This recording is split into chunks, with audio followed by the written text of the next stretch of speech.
Welcome to Fiction Audiobooks. If you enjoy the content, like and subscribing would be greatly appreciated. If you have any recommendations for novels, comment below.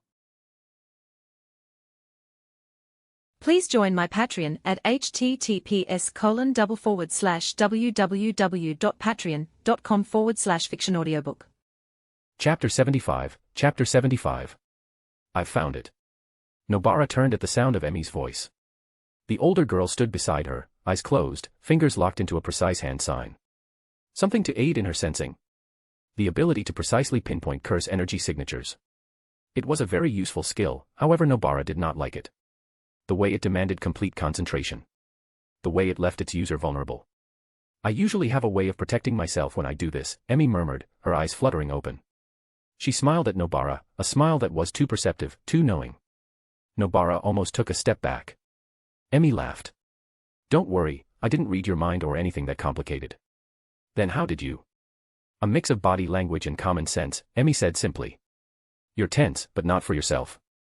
You're worried about your performance. And dismissive of me, I assume. She tilted her head then, in a way that caused a furrow in Nobara's brow.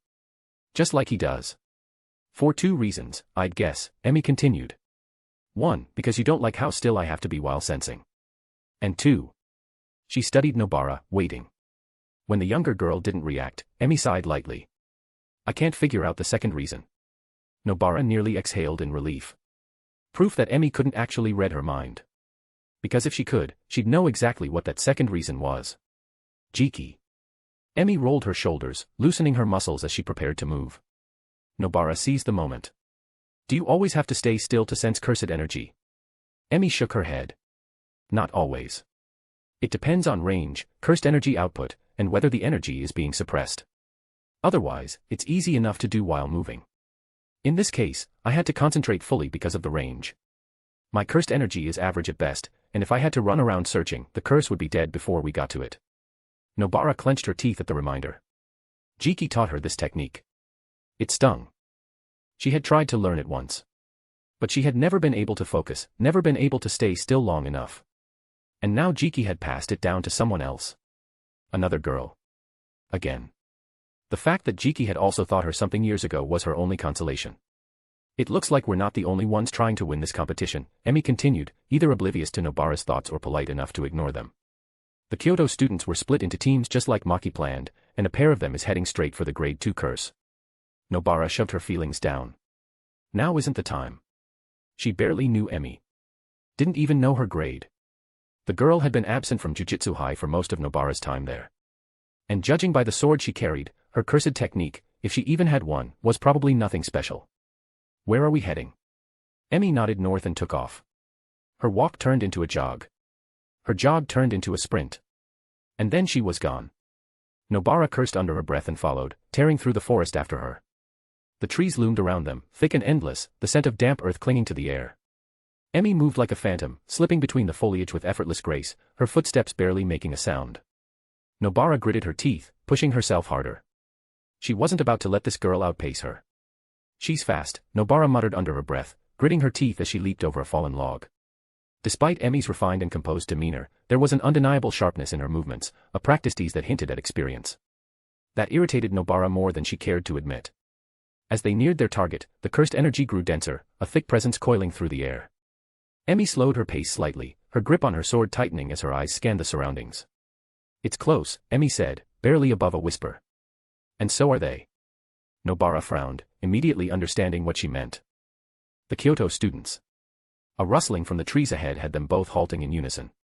From the shadows, two figures emerged. One with a long blue ponytail, the other hovering just above the ground on a floating broomstick. She had read the dossiers the second years had created on the Kyoto students they were familiar with from the last competition. Miwa and Momo. Miwa's expression remained neutral, though her fingers twitched toward the hilt of her sword. Momo, on the other hand, regarded them with thinly veiled suspicion, her broom tilting slightly as she floated a bit higher. Well, Momo mused, her voice laced with amusement. Looks like we've got competition. Seems that way, Emi replied calmly, her posture relaxed but her stance betraying readiness. Miwa sighed, rubbing the back of her neck. Look, we all know why we're here. You're after the grade 2 curse, same as us. But if we're being honest, I'd rather not waste time fighting when the real target is still out there. Nobara scoffed. Oh. And what do you propose, then? We just step aside and let you have it. Of course not, Momo cut in, her expression hardening. But we're not just going to let you have it either. For a moment, there was silence. The tension between the two groups thickened, and then Emi smiled. How about this, she suggested, resting a hand on her sword. Whichever team gets to the curse first wins. Momo narrowed her eyes. And if we get there at the same time? Emi's smile widened, a smile that spoke of Maki's influence. Then we'll just have to see who can handle it better. Miwa exhaled through her nose, then nodded. Fine by me. Nobara felt the adrenaline surge through her veins, a competitive grin pulling at her lips. Good, she said, stepping forward. Because there's no way in hell I'm losing to you. And with that, both teams broke into a sprint, racing through the dense forest toward their shared target. It didn't take Nobara long to realize they had made a slight miscalculation. Where she and Emi had to move deftly, dodging trees and foliage in their haste, Momo didn't have the same struggle. The blonde-haired, annoying girl was in the skies, zipping toward where the curse was without any special care for the obstacles in their path. At this rate, she was going to get there minutes before them, and with her height advantage, it made things all the more annoying. Nobara pumped more cursed energy into her limbs, running faster until a soft voice rang in her ear in a low tone. Pace yourself, Nobara. She frowned at Emi. She had overtaken the girl. Was she jealous or? Even if Momo gets there before us, it won't matter. She has a lot of bluster, but she wouldn't try to take the curse on alone. Emi's eyes darted to the side, where Miwa was still sprinting close by. It doesn't matter, considering the deal you made with them, Nobara replied to the older girl. But at the same moment, she eased her pace, listening even if she didn't like it. Emi smiled at her then. A beautiful, innocent smile that lit up her dull features. The trap is in the details, Nobara-chan. The agreement was for the first team to get there. And a single person does not make a team, Nobara continued with a grin of realization. Emi nodded as she refocused on the sprint. They were getting closer and had even lost sight of Momo. Nobara was certain the miniature blonde-haired sorcerer must have already reached the curse, yet judging by the lack of sounds of a fight, Emi had been right. Momo was waiting for Miwa before engaging. When we're close, you can put on a burst of speed so it'll be a draw. I'll tell you when. This time, Nobara nodded without protest. The past few minutes alone had been enough to show her the difference between an upperclassman and herself. Emi was simply more experienced and more detailed. Seconds later, Emi called out, now. Nobara moved. Her feet tore up the grass beneath her as she blitzed forward, fast enough to leave a surprised Miwa behind before jumping into the clearing, face to face with the Grade 2 curse. It was shaped like a snake. A massive one, almost humanoid in size, especially with the way its lower body coiled beneath it to support the rest of its twisted form. But unlike any serpent, its entire torso was nothing more than a grotesque, oversized head. Empty, bulging eye sockets stared ahead, a shock of black hair hung in uneven strands down its neck, and its split-open skull exposed a pale, glistening brain. The moment Nobara stepped into the clearing, the curse turned to her. Its jaw unhinged unnaturally, stretching wide like a serpent preparing to swallow its prey whole. A forked purple tongue flicked out, tasting the air before snapping back into its maw. Get back, you bastard. We had a deal. Momo yelled from above. Nobara didn't care. She didn't have the time to explain or the patience to entertain whatever arrangement Momo thought she had. She moved. Her left hand dipped into her pouch, fingers curling around cold, familiar steel and throwing them into the air. At the same time, her right hand ripped her hammer free from the loop at her hip. The moment her nails left her grasp, she twisted her body. Torque ran from her legs to her waist to her arms, and then she swung. The hammer slammed into the butt of the nails with a sharp, metallic crack. Cursed energy surged through them, sending them rocketing forward with a concussive boom, cutting through the air like bullets. The curse reacted instantly. It twisted, not like a human but with unnatural, fluid precision. Its body bent and curved as if it had no bones, slipping just past the incoming projectiles. The nails shot by, missing completely. At the same time, it coiled. A seamless motion, a dodge and a strike, all in one. Nobara had a heartbeat to react. A single heartbeat before it lunged. But instead of fear, a grin split her face. Hands spread, she called out. Explode. The curse lunged, and in the instant before impact, an explosion ripped through the air. Cursed energy-infused shrapnel slammed into the curse's back, sending it reeling mid-lunge. Metal fragments bit deep into its flesh, slowing its momentum just enough for Nobara to sidestep. But then its midsection bubbled. A twisted, clawed limb erupted from its gut like a living weapon, talons gleaming beneath the sun. Nobara barely had time to register the attack before it tore into her side and pain exploded through her nerves. She hit the ground hard, her momentum sending her rolling across the dirt. She barely stifled a scream, her body instinctively curling in on itself. Until a hand caught her mid-roll firmly. A steady grip that slowly guided her upright. She looked up, grimacing through the pain, and met Emi's gaze. Either this is another ploy by the higher-ups, or there's something very wrong here, Emi said as she helped Nobara to her feet, sparing only a glance at the younger girl's injury to assess its seriousness.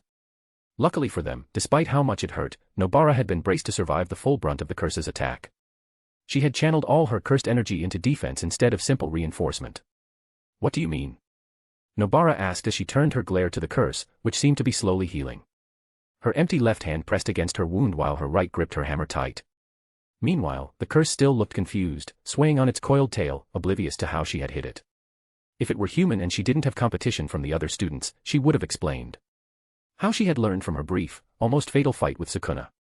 Now, she didn't just reinforce her nails with cursed energy, she overpumped them, ensuring they were fragile enough to serve a twofold purpose, digging deep into the enemy and exploding due to instability. If Sukuna had been caught off guard enough to lose 2 eyes to her sneak attack, she didn't expect a grade 2 curse to fare better. That is not a grade 2 curse like the school had originally approved, Emi said. Her voice was low as she watched the curse rapidly heal. That is a semi-grade 1 curse. A curse so close to the next step, it is almost a grade 1. Nobara's eyes widened in surprise as she looked at Emi, but the older girl wasn't done. Look up and to the side. Nobara followed the instruction, even though her body resisted taking her eyes off the curse. She locked eyes with a frowning Momo and a nervous, worried Miwa. Their features were clear, which made Nobara's heart squeeze with sudden realization. They are not surprised. Emi nodded, shifting her stance as she slowly unsheathed her sword and settled into a new stance with the blade drawn back. They knew the curse was semi-grade 1, she said. Which clarifies things a bit. Especially our suspicion about the higher-ups using them. Nobara removed her hand from her injury, noting that it was bleeding less. She had no skill in reverse cursed energy, but the injury wasn't deep enough to stop her from fighting. Still, with blood loss and her midsection losing flexibility, she doubted she could contribute as much. Yet when Emi asked, "Are you good enough to fight?" her answer started with a grin. Against a small fry like this? Always. Emi ignored her bravado, instead giving her a solid nod. This time, Nobara was the one to ask questions. What are our odds? Emi spared the question only a thought before replying. Against the curse, I would say at least 70% if we go at it together.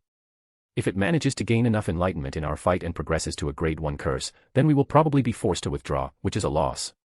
Nobara grinned as the curse grew tired of watching them. Instead, it began to slowly coil in on itself. Nobara knew what came next, a lunge, a strike from the curse so fast she hadn't even seen the first one until it was past her and had torn a gash into her side. Pretty good odds. They would be, if the Kyoto students weren't hanging around us like vultures waiting to feast on our carcasses, Emi said with an uncharacteristic snarl. Nobara sent a glare at the other 2 students, who were both lingering just out of range, as Emi continued. If both of them joined the fight, forget about withdrawing. The only saving grace is that I don't believe they have a way to control the curse. Even though they're aware of it, if anyone were given such a power, it would be the leader of the Kyoto team. I have the vague feeling that we just stumbled into this. So if they join in, the curse is just as likely to attack them as it is to attack us, right? Nobara questioned, an idea forming in her mind. Emi gave her a glance and a nod of affirmation. Nobara's smile widened as she turned away from the other girl. Good, because I have a plan. Emi inhaled deeply. Her fingers curled around the hilt of her sword before she released her grip with intention. She brought her hands together, forming a precise sequence of hand signs. Each motion held weight, a rhythm honed through repetition in the depths of the star corridor. One of Jiki's teachings that helped her focus and shape her curse energy in what she needed. Her voice was low and steady when she spoke in the face of the charging curse. Boundary of concealment, woven in silence. Boundary of defense, unyielding in resolve. Boundary of deception, a whisper in the void. As her chant settled into the air, there was a shimmer of cursed energy that rippled outward with her as the focal point. Emi's technique was not a typical barrier. It wasn't some spherical protection to keep curses trapped or people out. It was a fluid construct, a barrier woven from threads of Tengen's ancient protection. And for brief moments, she could bend those threads to her will. When she first created this technique, it had been for one reason alone, survival. Defense above all else. That mindset had once saved her life against Toji Fushiguro, and she had never forgotten the lesson. It was a technique inspired by a feature Tengen left open in the way the sorcerer created the barriers. A gap that would allow other sorcerers to create curtains and barriers easily by piggybacking off the pure barriers put down centuries ago. Later, Tingen had taken notice. The ancient sorcerer had helped her refine the technique, offering insights along with 2 stark warnings. 1. Outside Japan, her technique was useless as it lacked the presence of the supporting infrastructure that made it possible. 2. Her technique placed strain on the very foundation of Tingen's pure barriers. Against a special grade, she might be able to take 1 overwhelming attack or 2 before it broke, alongside weakening the barrier in that particular area. But this curse wasn't special grade. Not nearly. The creature was halfway into its lunge and Emi waited for the perfect moment. The moment it reached her, she sidestepped lightly, positioning herself with care. The curse crashed forward, eager to devour her, but collided with empty air that suddenly wasn't so empty. The barrier caught it, invisible but immovable. A spark of feedback surged through its form and briefly made ire visible. The curse flinched and reeled back, momentarily stunned. That was the cue Nobara had been waiting for to start moving. Emi didn't look at her. She didn't need to. Instead, she smiled faintly knowing that somewhere deep within the tombs of the Star Corridor, Tingen was watching. She imagined the ancient sorcerer frowning. That made her smile a little wider. Collapse. She broke from her stance, feet light on the ground, sword flashing into her grip. With both hands, she delivered a sweeping cut. The blade hummed with cursed energy and bit deep into the curse's hide. The creature shrieked, buckling. Its tail lashed out, but Emi had already moved. She formed another hand sign as she stepped away, and the tail struck another invisible wall with a deafening crack. She was still untouched. She closed in again, fast and focused. Her blade carved through the base of the tail, severing it in one clean motion. The limb spasmed and hit the dirt, twitching and steaming as purple blood was sent flying. The curse let out a high, warbling cry. Its body twisted unnaturally, erupting with new limbs. They sprang out like tumors, violent and wild. They swung in every direction, forcing her to retreat or be overwhelmed. And so the dance began. Each time it attacked, Emi intercepted. She used her barriers like Jiki used his paintbrush. One here to block, one there to deflect. A false opening followed by a punishing strike. Her technique was movement and redirection, not brute strength. She could not overwhelm the curse, but outmaneuvering it was all too possible. However, even curses could learn. A minute passed. Something changed. This time, when the creature lunged, it didn't just crash forward. It reached with intention. Its many claws stretched out, searching for resistance, and they found the edge of her mobile barrier. It grabbed hold. With its unnatural limbs, it pulled itself forward, using the barrier as a springboard. It launched itself midair, twisting violently. Its eyeless sockets locked onto her the moment she stepped out to deliver a punishing strike, its mouth opened wide. She rolled, but not fast enough. Its tongue had scraped the edge of her collar. She hit the ground hard, gasping. She formed another sign mid-roll, focusing her cursed energy inward. The shimmer of the barrier distorted. Conceal. Light bent. Her curse energy vanished. To the curse, she simply disappeared. The creature snarled in confusion. It spat, then clicked its malformed jaw, trying to sniff her out. But it was too simple a creature to search too long for an invincible foe. Instead its mind snapped toward the closest target. Nobara. She had been edging toward the Kyoto students, Miwa and Momo, keeping her steps low, her breath steady. Now, she flat-out sprinted. Miwa's body went taut, her hand on her sword hilt. Her eyes flicked between Nobara and the curse. Momo stayed floating above her, mouth set in a grim line, knuckles white around her broom. No, don't come here. What are you doing? Nobara only grinned, wild and reckless. Brace yourselves, you cheating bastards. The ground fractured beneath the curse's lunge. It hurled itself after her, driven by bloodlust. Its bulk crushed soil and snapped branches. It was a tidal wave of flesh and rage. At the last moment, Nobara dove aside. The curse barreled past her and straight toward Miwa. Credit where it was due, Miwa didn't do more than flinch before she regained her balance.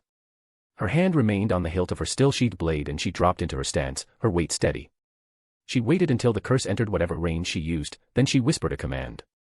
New shadow style, simple domain. Steel exploded from her sheath. A streak of steel and blue cursed energy ripped through the creature's midsection. It severed 2 limbs and almost bisected it. The curse shrieked as it was knocked off course while Nobara's eyes widened. However, that was not enough. The curse was learning. It twisted mid-fall, dragging one limb against the ground, using the force to spin. The remaining limbs coiled and struck at Miwa's exposed side. The blue-haired girl's eyes widened. She couldn't reset her stance in time. Then, from above, Momo descended. She brought her broom down, swinging it with full force. The impact cracked the air as wind surged. The curse slammed into the ground beneath the weight of the sudden air pressure. Pinned and writhing, it screeched in fury and Nobara was already moving. She pulled a pair of nails free, her cursed energy surging violently down her arms. Her body shook under the strain, but she didn't hesitate. Straw doll technique, hairpin. She drove the nails into the curse's flesh and they detonated with precision and force, pinning its limbs into the earth. Purple ichor sprayed in bursts. It struggled, but it couldn't move. Emi appeared beside it once more, her presence flickering into view. She and Miwa moved together, silent and synchronized. Their blades plunged into opposite ends of the curse's frame, driving it deeper into the dirt. Nobara followed with one final anger-fueled hammer strike, the force of it detonating inside the creature's skull. The impact crushed the curse's skull. Its body convulsed once, then again. A wave of cursed energy pulsed out violently, and then, nothing. The creature stilled. It twitched one final time, then began to crumble, its flesh falling away till there was nothing but the indentation it had formed on the ground. For a long moment, the only sound was the heavy breathing of the four girls. Then, as if realizing they were no longer in immediate danger, Nobara let out a breathless laugh. "Well," she said, swiping at the blood on her cheek, "I think I delivered the last blow. That makes it our kill." Miwa frowned. "Excuse me. I literally bisected it first." Momo scowled. "And if I hadn't stilled its movement, you wouldn't have landed that hit." Emi sighed, rubbing her temples. "And I was the one to weaken and wear it down. Yet does it really matter?" "Yes," the other three answered in unison. Before the argument could escalate further, the sky above them cracked. "What the hell is that?" Momo, the closest to the sky and the first person to notice, asked in confusion as the crack widened, revealing four giant and gnarled arms gripping it from various corners. The arms pulled and the fissure widened as the air itself stilled and the four girls watched reality being forcibly torn apart. From the jagged opening, a dense, suffocating curse energy spilled forth. All four students fell silent as they looked up as the first twisted body fell with the wailing of the damned on its lips. Chapter 76, Chapter 76. Scenario 236, fighting an enemy with ridiculous firepower in a heavily forested area. There was a hint of nostalgia in his father's voice, alongside a self-serving smirk on his lips. 9-year-old Fushiguro shifted from the push-ups he was doing to stare up at his father in confusion. They were doing physical conditioning, at least he was. His father sat down to the side and was pestering him on tactics to use in fighting enemy sorcerers as well as random scenarios, yet unlike the rest of the scenarios his father had painted before now, this one did not possess the apathetic rote tone he used, which was enough to almost make Megumi break out of character as well, to ask the older man what made this one so different. Then he gave it a second thought and decided not to. Instead, he changed position and prepared for a sit-up, a part of him listening to his father discuss the scenario and how to counter it, while the remaining part focused on the burn in his stomach. Megumi moved just like his father taught him. Always out of sight, and faster than his opponent could track. He didn't possess his father's ridiculous physicality that would have let him jump about the forest like an ape, a ridiculous feat of strength that not even curse energy reinforcement could mimic. Instead, he had distractions in the form of his shikigamis. He felt it before he saw it. A sudden temperature rise followed by a cackle of both curse energy and heat, then a solid thumb rang out as a lance of heat and light sailed above him and just where his head would have been. So far, what he knew about his opponents could be tied down into three things. 1. He was not human, but neither was he a shikigami. A cursed corpse. 2. His blasts were near lethal, judging by the cauterized stumps every one of his attacks left behind. More so than even Mai's gun had been. Lastly, his opponent preferred to fight at range, which made his next option clear. Close the distance. A ruffle in the bushes to his left distracted his opponent, and another beam followed, lancing into the forest in a thin straight line, tearing a path through the foliage. The moment the beam fired, Megumi burst out from the opposite direction and into a flat-out sprint at his opponent, and for the first time, he saw his opponent clearly and not just with the eyes of Nu. He had been right and wrong about it being a cursed corpse. It was similar enough but somehow different from the principal's technique. This one was most likely made both from a mix of mechanical parts as well as powered by curse energy. He refused to think about the amount of curse energy required to power something of this scale remotely. It had green lenses, sectioned reinforced plates that covered the whole body, and finally, it was dressed in the blue uniform of a jujitsu student. The green lenses that served both as eyes and most likely as cameras whirled as it focused on him the moment he burst out of the foliage, as it tried to reorient its aim, but before it could make the full scale of motion required to turn 360, Megumi was already halfway to it, then its other arm rose sharply, palm faced toward him. A palm that sectioned and split further apart revealing red sinew-like materials that held the frame together as well as a triangular indentation in the middle of the palm. "Did you truly think I possessed only a single barrel to strike at you?" The puppet's jaws unclenched as it spoke in a mechanical and synthesized voice. Megumi didn't bother with an answer, neither did he bother to dodge, instead he continued to run headfirst as the indentation in the arm began to glow with heat and energy. Fine, remain silent. I was a fool to expect anything simply because of how highly Noritoshi spoke of you. Then those green lenses whirled once more, focusing on his form, then the puppet called out, Ultra Cannon. Megumi stared into the face of death without a flicker of emotion. A split second later, purple tongues lashed out from the foliage, striking from hidden angles and coiling around each of the puppet's limbs. The first wrapped its forearm, yanking it sideways and sending the blast of superheated plasma veering off course, annihilating everything in its path. Pull. Megumi finally barked, and the remaining tongues yanked back, wrenching the puppet's limbs in different directions and hoisting them into the air. Toad. His third Shikigami, and the reason he had not been in a hurry to act, not until the 5 little Shikigamis were in place. Then he was face to face with the puppet. Ignoring the way the green lenses focused on him, he immediately unleashed a barrage of blows. The first blow slammed into its midsection, the second was a hammer blow into the side of the face enough to turn it to the side, and the third and fourth were placed meticulously where the lung and kidney should have been. He could hear the metal plating groan under the weight of his furious barrage, but with a frown, he realized that was all it was doing. This was a puppet. He didn't have the strength to break it, and it didn't have the vital organs or soft targets a real human possessed. Its weaknesses had to be different. Either a core, or a control matrix, and where else would that be but the head? Megumi's eyes narrowed as he stopped his barrage and shifted his stance. The puppet felt his intent the moment he shifted stances, and it reacted immediately. Sword option. It shouted hurriedly, and Megumi felt its curse energy react. Just in time to see its forearms shift as it tore up the sleeves of its shirt as well as the purple tongues that held it up. A blade sprouted as the metallic brace reconfigured itself into a 4-pronged weapon. Megumi ducked back, and an instant later, the puppet lashed out at where his head used to be. Then the other hand lashed out at the tongues that were wrapped around the legs.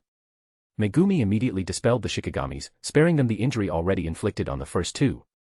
Instead, he skipped back another 2 steps before burying his hand into his shadow and pulling out a pair of batons, straight from the curse storage locker. There was a lull in the battle as the 2 opponents sized each other up. The puppet was the first to speak. We never introduced ourselves, yet I'm sure we each have some passing idea of the other's identity. My name is Kokichi Muta, but the cursed puppet I control goes by a different name designation, Mechamaru. Megumi. Megumi Fushiguro, he replied curtly, slowly beginning to circle his opponent. Not Zenin. Noritoshi was certain you were one. Megumi shrugged. He didn't care enough to explain his relationship with the clan or his father's. Mechamaru gave a nod in response as he jerked his right arm back. It seems like you're not very interested in a conversation. Fine. Boost on. A section of the arm at the elbow opened up as it came to life, belching flames. Ultra spin. Then Mechamaru exploded into a blur. Faster than he could track. Faster than he could dodge. Yet he had the perfect counter for such speed. You can't hit what you can't see. An instinctive use of a hand sign manifested Megumi's shadow beneath him, spreading it out wide. Then out of his shadow raced hundreds of white rabbits that exploded out around him, obscuring the view of the puppet. Rabbit escape, he whispered beneath his breath, then he slipped out of the curtain of white rabbits as Mechamaru slammed his finger into where he had been a split second ago. Megumi emerged out of the side, and spun, pirouetting to swing the 2 gold-glided crimson batons in his hand into the side of the cursed puppet's head with ridiculous force, and the blow sent it flying to the side, cracking the lenses on that side of the face as well as shattering the reinforced head plating. Megumi moved to follow immediately, to lash out with a range of blows straight to the head, and before Mechamaru could recover, but he underestimated the cursed puppet. Mechamaru's hand lashed out, and he pressed it against the ground, then he used it as a lever to throw himself up, the same instant its head twisted to face him and its jaw unhinged, revealing a cannon that began to charge. Megumi's eyes widened as he looked straight into the blast of energy for the second time, only this time there was no Toad Shikigami waiting to divert the strike, and he had not had time to dispel Rabbit Escape so he could not summon it back either, which meant he had miscalculated heavily. Once again his unfamiliarity with facing a cursed puppet showed. He had assumed a strong head strike would have disoriented it long enough for him to unload a barrage of hits that would have won him the fight. Quick enough to impress Maki and to back up the older girl. It was a solid strategy. One that worked for humans, animals, sorcerers, and even curses. A strategy that somehow didn't seem to apply to cursed puppets, because unlike curses that mimic the creation of a brain, even if it was destroyed upon their death, a cursed puppet was not so simple. Ultimate Cannon. Megumi felt a smile creep along his face as he braced himself, because the moment Mechamaru had activated his technique, it became clear. It was incomplete. He was not sure why, maybe because he was in a hurry or the blast slowly came from his mouth. The reason why was irrelevant. What mattered was the certainty he could feel flowing through him.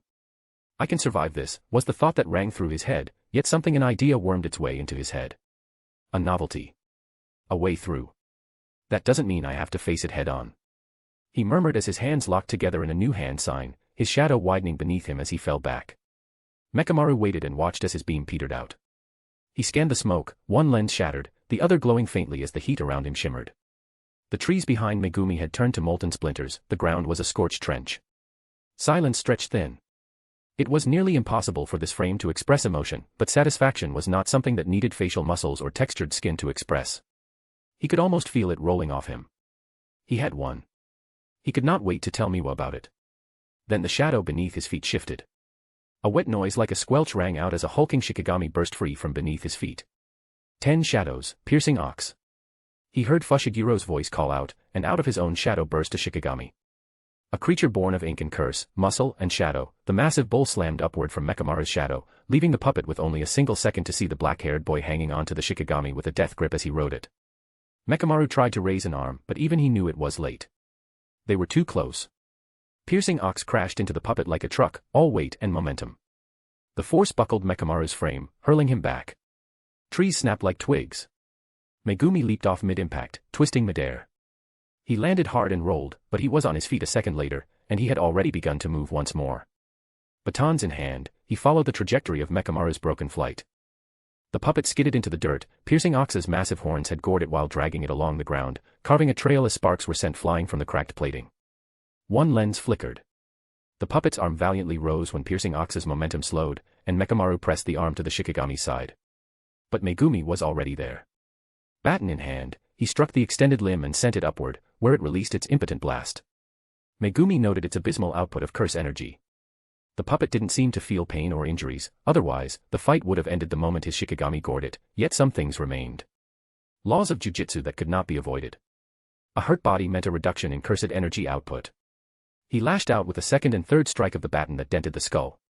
The fourth strike cracked through. The green lens shattered under the fifth strike. Then he paused. Breathing hard. Batons loose in his grip. Smoke curled off Mechamaru's chest. Plates dented. Cursed energy leaked out in ragged pulses. Still operational. Megumi asked as calmly as he could, not expecting an answer. But the jaw twitched. Impressive, the puppet rasped, voice distorted. It seems we have underestimated you, perhaps too much. Megumi didn't bother with an answer. He didn't care for whatever thought they had of him. Instead, he raised a baton again. Stop, Mechamaru said, voice crackling. I concede. I cannot continue. Megumi froze, baton still raised above his head for a finishing blow. Then he stepped back. Smart choice, he said simply and dispelled piercing ox with a flick of his wrist. The massive Shikigami dissolved back into his shadow as it widened to accept the hulking beast. Mechamaru twitched, then went still, as his single working lens whirled and observed the crack in the sky. It would be wise to summon your Shikigami back considering how much you've damaged this frame. Megumi looked confused for all 3 seconds before he heard the cries, followed by a thump as something landed meters away from him. He raised his hand to block dust from slipping into his eyes, and when it cleared, a purple hand shot out of the crater, and the monstrosity that followed made him take an instinctive step back. More are coming, Mechamaru said as he struggled to his feet, and only then did Megumi look up as he came to a realization. Maki is going to be on her own for a bit longer. The sound of fists slamming into flesh in the background was ignored, and so was the accompanying muffled curses and laughter as well as the corrections given in the guise of a spar. Toge was not oblivious to what Todo was doing. Far from it, considering he had gone through a similar kind of training. The only difference was that Toji and Todo were worlds apart when it came down to it. So while he knew the why, he could not say he understood it in the slightest. Why the pineapple-headed brute had taken some sort of interest in their resident vessel, he knew enough to spot that whatever interest Todo had in Itadori was genuine and it was solely because they shared a similar taste in women. If he were any other person, Toge would have most likely gotten an aneurysm from listening to the duo shout, "My brother," in the background. Luckily for him, he was not just any other person. Speaking of aneurysms, his eyes refocused on the figure in the distance. They were both aware of each other's presence in the Kamo heir's act of hiding out in the forest, looking for a prime spot to snipe at Itadori instead of hunting the Grade 2 curse, only confirmed their worries. The only saving grace was that the worst-case scenario, which involved the entire Kyoto student body as well as Todo trying to kill Itadori, had not come to pass. But judging by the explosions shaking the forest now and then, it was clear the different groups must have already met. Kamo Noritoshi fidgeted in his barely hidden alcove and under Toge's stare. His platinum hair half covered his face, but his purple-eyed glare could not be hidden even if he tried. Here was someone willing to do the bidding of the elders for no reason. Someone just like the duo that had killed Panda. He felt his gaze narrow into something murderous as he watched Noritoshi fidget once again, while he remained as still as a statue, pressed against the tree he leaned against. The only sign he was human was the slow rise and fall of his chest. Under the wings of Toji Fushiguro, one of the things he had learned from the assassin was patience. The patience of the hunt. So he stood and watched, with the meaty thwack of flesh and bone hitting each other for ambience. In the end, one of them was forced to break, unable to remain still any longer, and it was not him. Kamo Noritoshi acted. The Kamo heir stood from his crouch and pulled his bow, having grown tired of watching and waiting for Todo to make a move. But Toge was not going to let him have his way. The moment Noritoshi pulled out the first arrow from his bow, Toge began to move. Slipping through the underbrush and the forest like a snake, the only person who realized he was missing was Todo, and even he hadn't noticed the precise moment Toge moved. Noritoshi arranged 4 arrows on his bowstring, pulling it back with the precision of a seasoned archer.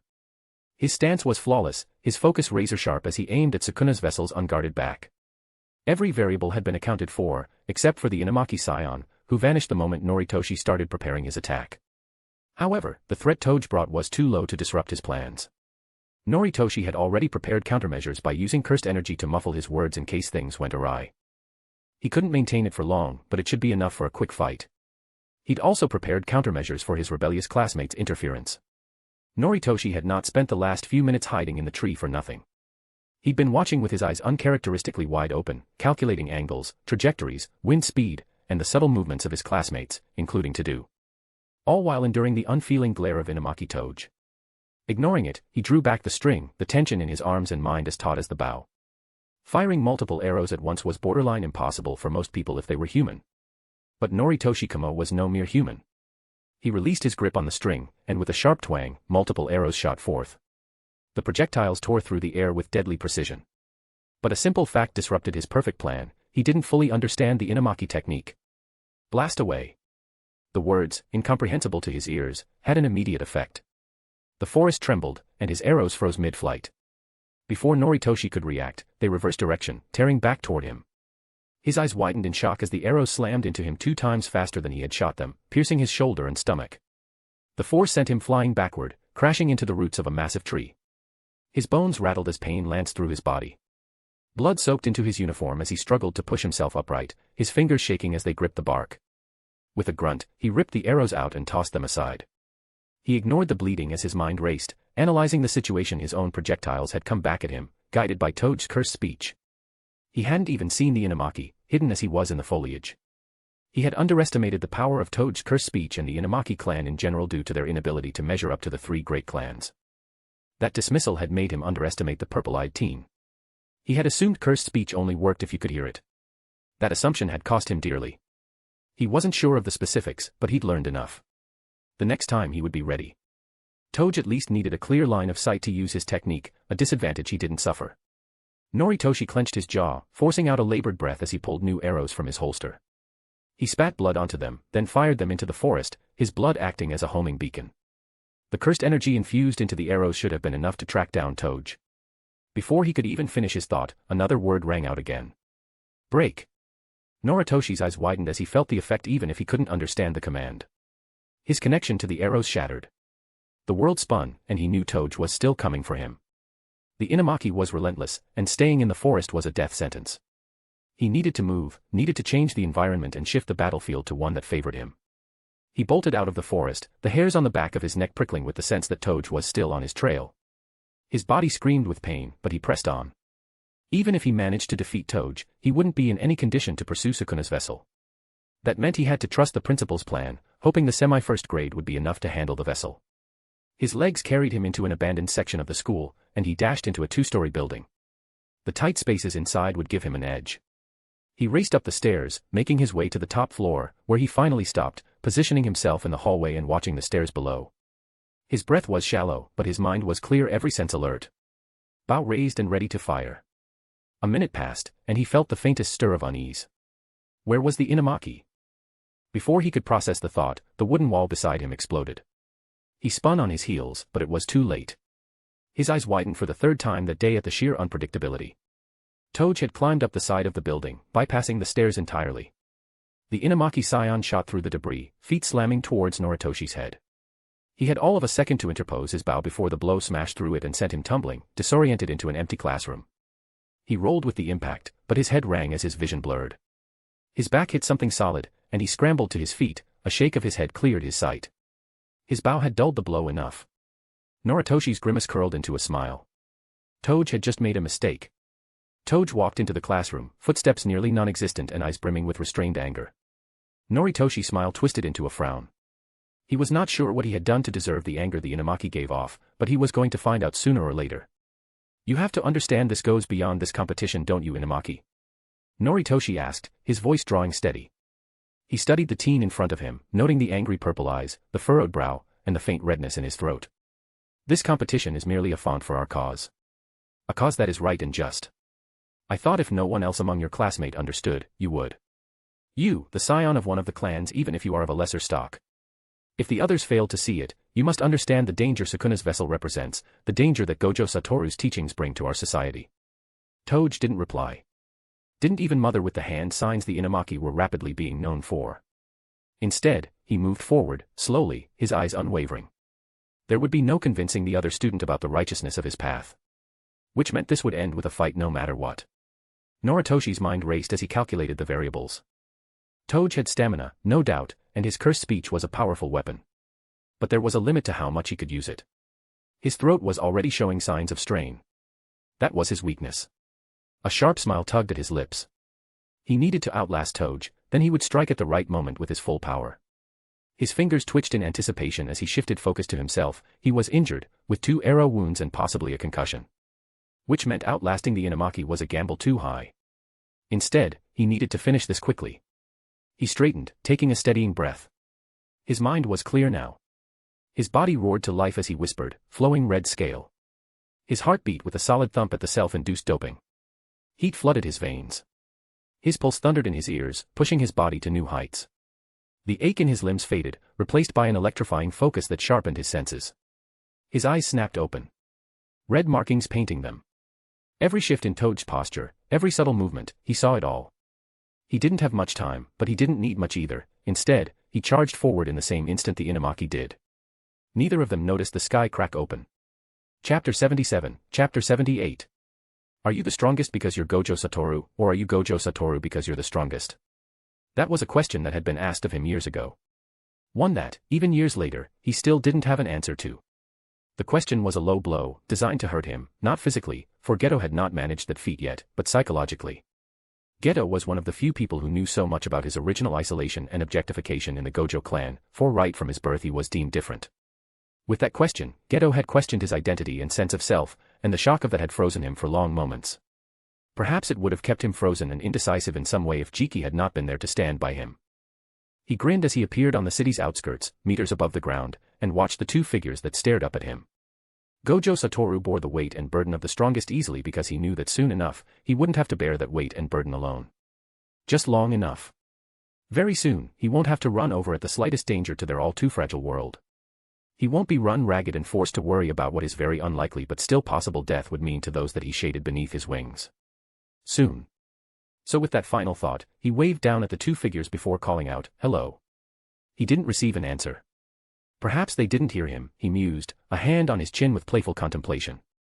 So he began to drift down into the sparse forest that littered the outskirts of Tokyo. You made me come too far just to give me the silent treatment, you know. His feet touched the ground as he finished his analysis of the duo, one a curse and one a sorcerer. A special grade deity class curse and a special grade sorcerer against little ol' me. His grin widened. I'm flattered. Still, it's presumptuous of you to think you can win when one of you has been running away at the faintest sight of my presence for the last few years. The curse bristled. It was a giant humanoid curse, bigger than a house and with an elephant's head that bore long, dagger-like ears that shot out of its side. Its tusk was short, and its trunk was coiled inwards, yet uncoiled and let out a low hum of irritation.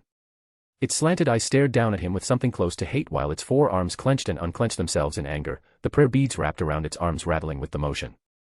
Prideful as always, art thou not, Gojo Satoru? The curse asked rhetorically, its voice a heavenly bass that made its humongous stomach vibrate in response. The way it spoke was old. Archaic. As expected of one of the oldest curses in the world. Perhaps, Satoru admitted as he gave a shrug that dripped of arrogance, but it is a pride well earned. Or have you forgotten the first and last time we crossed paths and how useless your vaunted technique was against me? He jibed in return, a grin on his lips. There was an explosion of cursed energy as Ganesha, a special grade deity curse older than the name Japan, bristled once more at those words. The golden vest jacket that wrapped around its torso shook with the explosion of energy. Not even the environment was spared, as the grass it stood on curled inward. Yet Gojo simply grinned at the fruitless act. Bold art thou to speak thus, when thy kin has brought ruin upon this world. 1,000 years hence, at but a glimpse of my shadow, thou wouldst have fled in terror. Yet now, here I stand, and all you can do is talk. Satoru waved the bristling curse off with a hand as he shifted his attention from the apocalyptic curse spirit to the white-haired woman at the other end of the clearing. They were spaced out so that they each stood at opposite sides of the clearing, leaving Gojo between them, not that it mattered or he was even bothered. I'm not so familiar with, he noted with another tilt of his head as he stared at the figure. It was a woman. Young, with white hair and scattered blots of red. She had uncaring brown eyes that didn't quite mask her nervousness, yet the fact that she stood and looked in his face spoke more than enough of her strength. Worried, but not scared. Like she had seen stronger and was only vaguely impressed. Her white and black monk robes moved with the wind that Ganesha stirred up, yet not even that was enough to reveal her other hand hidden in the robes. His eyes peered further. Beneath the white and black monk robes, past her undergarment and her well-shaped figure. Past skin, muscle, and bones. Eerie blue eyes looked deeper into the source of her strength, and what he saw fascinated him. He had seen this once, but not this was more advanced. You're not a sorcerer of this era, are you? He mused, the question completely rhetorical, yet she was gracious enough to answer him anyway.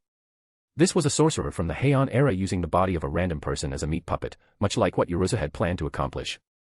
Which meant he had to find a way to get rid of her without killing the body. He grinned. A handicap always made things more fun. He anticipated you would figure that out the moment you saw me. But you're correct, I'm not. I assume you're talking about Kenjaku. She replied with a polite nod before speaking, I do not want to fight you, but you're a threat, Gojo Satoru. One that can hamper my lord's return. So however little the possibility, there stands a chance that right here and right now, I can kill you. Satoru felt his brows raise at the audacity.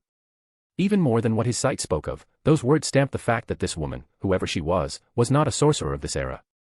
Even the strongest rogue curse users that had littered the world before his birth had gone scrambling the moment he opened his eerie blue eyes as a child. Yet here was someone who stood before him and promised to kill him. Such pride, he mused, and what other way to meet such than to match it? His hands slipped into his pockets, and he began a slow walk forward. You should have brought more curses along then, but regardless, let me see what you've to offer. She nodded at him. A heartbeat later, she was racing towards him, her feet kicking up dirt with every movement. She was fast, he noted, as she came within a foot of him and lashed out with a single kick aimed at his head. Despite how redundant the act was, he dodged to the side as her kick whiffed past his head. She was fast, but not nearly fast enough. She recovered from the miss quickly as she smoothly transitioned into a jab, then another that he sidestepped, then another that he simply tilted his head to the side, causing it to whiff past his head once again. Despite how futile and useless her attacks had proved to be, how much he tried to show her the distance between them with a jovial grin on his face as he dodged and spun past numerous blows that rocked the air and cratered the ground, the white-haired woman didn't seem the slightest bit unruffled. The reason was clear. She was penning him in, like a wolf leading a deer off a cliff. The cliff in this scenario was the waiting Ganesha. The curse had not moved from its spot, its forearms spread out wide like it planned to hug him the moment he came close enough. Despite how furious it had been when he had poked at it, it was suddenly as calm as a lake, and in the midst of dodging the woman's blows, he found himself wondering what exactly they hoped to accomplish. Ganesha's technique could not work. Not this atrophied version it possessed now. It was, suddenly, it seemed like whatever the duo had been waiting for finally clicked.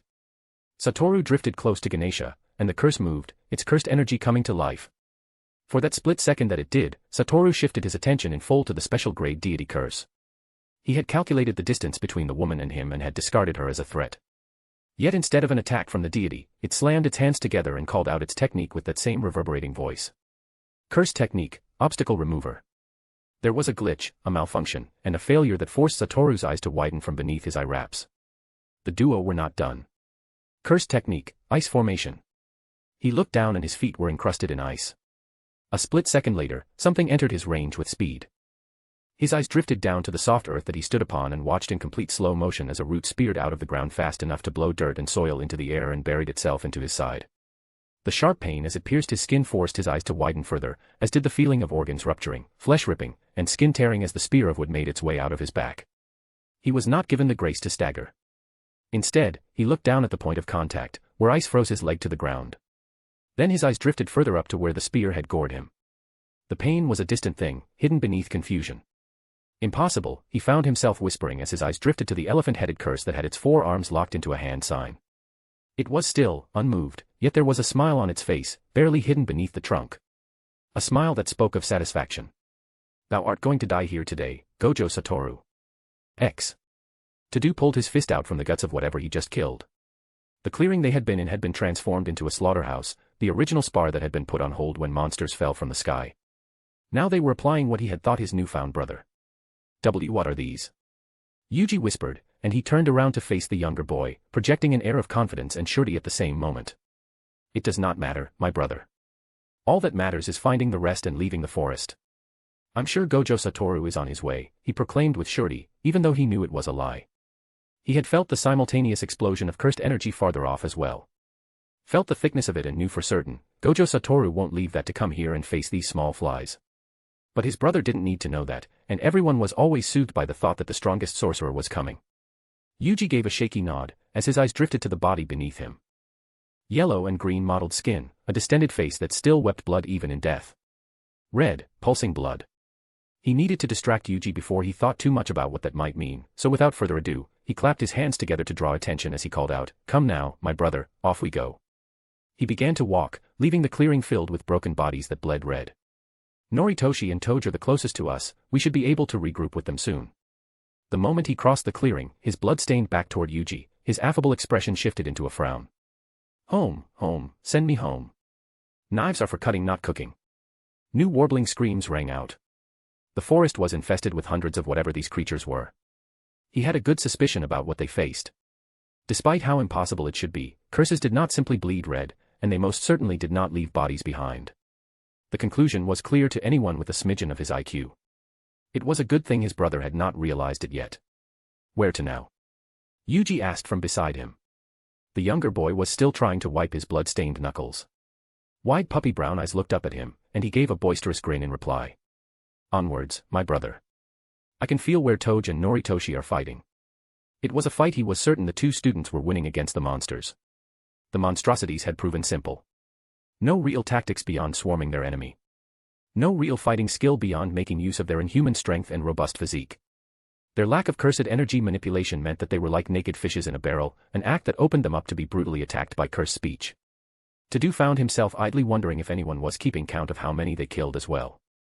A grin came to his lips as they continued to walk in the direction of the other 2 students, while more of the monstrosities crawled out from underneath tree shrubs and beheaded old trees. He knew at least one person that might be. X. Maki ran towards her sister, while the girl had a steady 2-handed grip on her huge revolver. She stared down the length of the barrel, down to the moment her sister pulled the trigger. Then bang. She saw the bullet heading straight for her, but she didn't change course, she didn't stumble, falter, stop, or dodge. She continued forward till she was inches away from the bullet, then ignored it as it drifted wide, streaking past her to slam into the head of one of the monsters behind her. Mai ducked, and Maki rolled over her sister's back to lash out with a bone-shattering kick toward the monster that had tried to sneak up on Mai. The blow obliterated the front part of the monster, while the force of the blow threw its ragged body back, blasting away multiple creatures that had been trailing behind the lead monstrosity. The moment her feet touched the ground, the 2 girls moved in eerie synchronization. Back pressed against each other, they spun around, changing targets. Her physical attacks could kill them even when she turned off the gates and depended on online her post-human physique. This meant that whatever they were not curses, hence the term, monsters.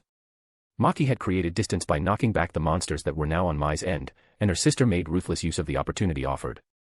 Back straight, spine stiff, gun drawn, she began to shoot, mowing down the still scrambling monsters with ruthless efficiency. Maki focused on her opponents, the ones that had been trailing behind her originally. Her first swing was from the ground up, and it bisected the first one from the left waist to the right shoulder. The one after tried to dive at her while she was open. She released a single hand from the grip of the soul-split katana and buried it into its face, cracking it open like a watermelon and disabusing it of that motion. The next monster didn't care for what she had done, nor for the splashes of blood that still filled the air. Instead, the single heavily muscled monstrosity tore right through the dead and headless monster's midsection with a screech, as it dived to bury its limb into her stomach. It would have been an easy thing to dodge, even as damaged as she remained by her sister's curse technique. Yet dodging meant leaving Mai exposed. The very thought of it was impossible. She swung down as fast as her heavily burnt and injured arms could, sword singing as it made its way to the monster, but she knew she would be too late. They both knew that, and if the monster was human, she could imagine the utter expression of gloat that would have been on its face. The claws pierced her stomach, struggling for every inch it took to bury itself past her superhuman physique. Mai's technique had wrought damage on her body, burnt, destroyed, and loosened the skin in a way that made her defense a smidgen of what they used to be. Yet it didn't matter. The monster was only able to bury its claws for a couple of inches and barely past skin when her still free hand gripped it by its forearm. The memory came to her. A malevolent grin. Surprise, acknowledgement, then praise. A sorcerer should at least be able to sacrifice this much. Then her blade finally arrived, splitting the monster straight in the middle. She ripped the claws out of her midsection and threw it to the side. It had not buried deep, fortunately. Even as weakened as she was, the curse was no Ryman Sukuna. Mai's gun roared once more, and Maki barely had time to move before another bullet screamed past her, blasting through the skull of a curse lunging from the side. She didn't look back, didn't need to. The bond between them was fresh and delicate, like an injury that had not healed well, one that had been reopened and was slowly healing properly now. However, she trusted Mai's aim as much as she trusted her own strength. Blood spattered the ground, some of it hers, but she didn't slow down. Pain was a given. The moment she stopped to acknowledge it would be the moment she lost. Another monster came for her, grotesque and misshapen, moving like a rabid beast, its limbs bent unnaturally as it leaped. She didn't give it the chance to land. The split-soul katana sang once again as it carved through the air, severing both of its arms mid-flight. It crashed down, howling in pain, but Maki's boot silenced it, crushing its head into the dirt before it could so much as twitch. Behind her, Mai's gun clicked empty. "Cover me," Mai whispered as she moved into a crouch. Maki didn't answer. She didn't need to. She pivoted on her heel, lunging forward to intercept another incoming wave. These were bigger. Something about their battle drew them. One swung at her, faster than the others, but she met its charge head-on, parrying with the flat of her blade before twisting her wrist and driving the blade's tip into its throat. She had been forced to change the way she fought considering her injuries. Skill instead of strength. Another came at her from the right.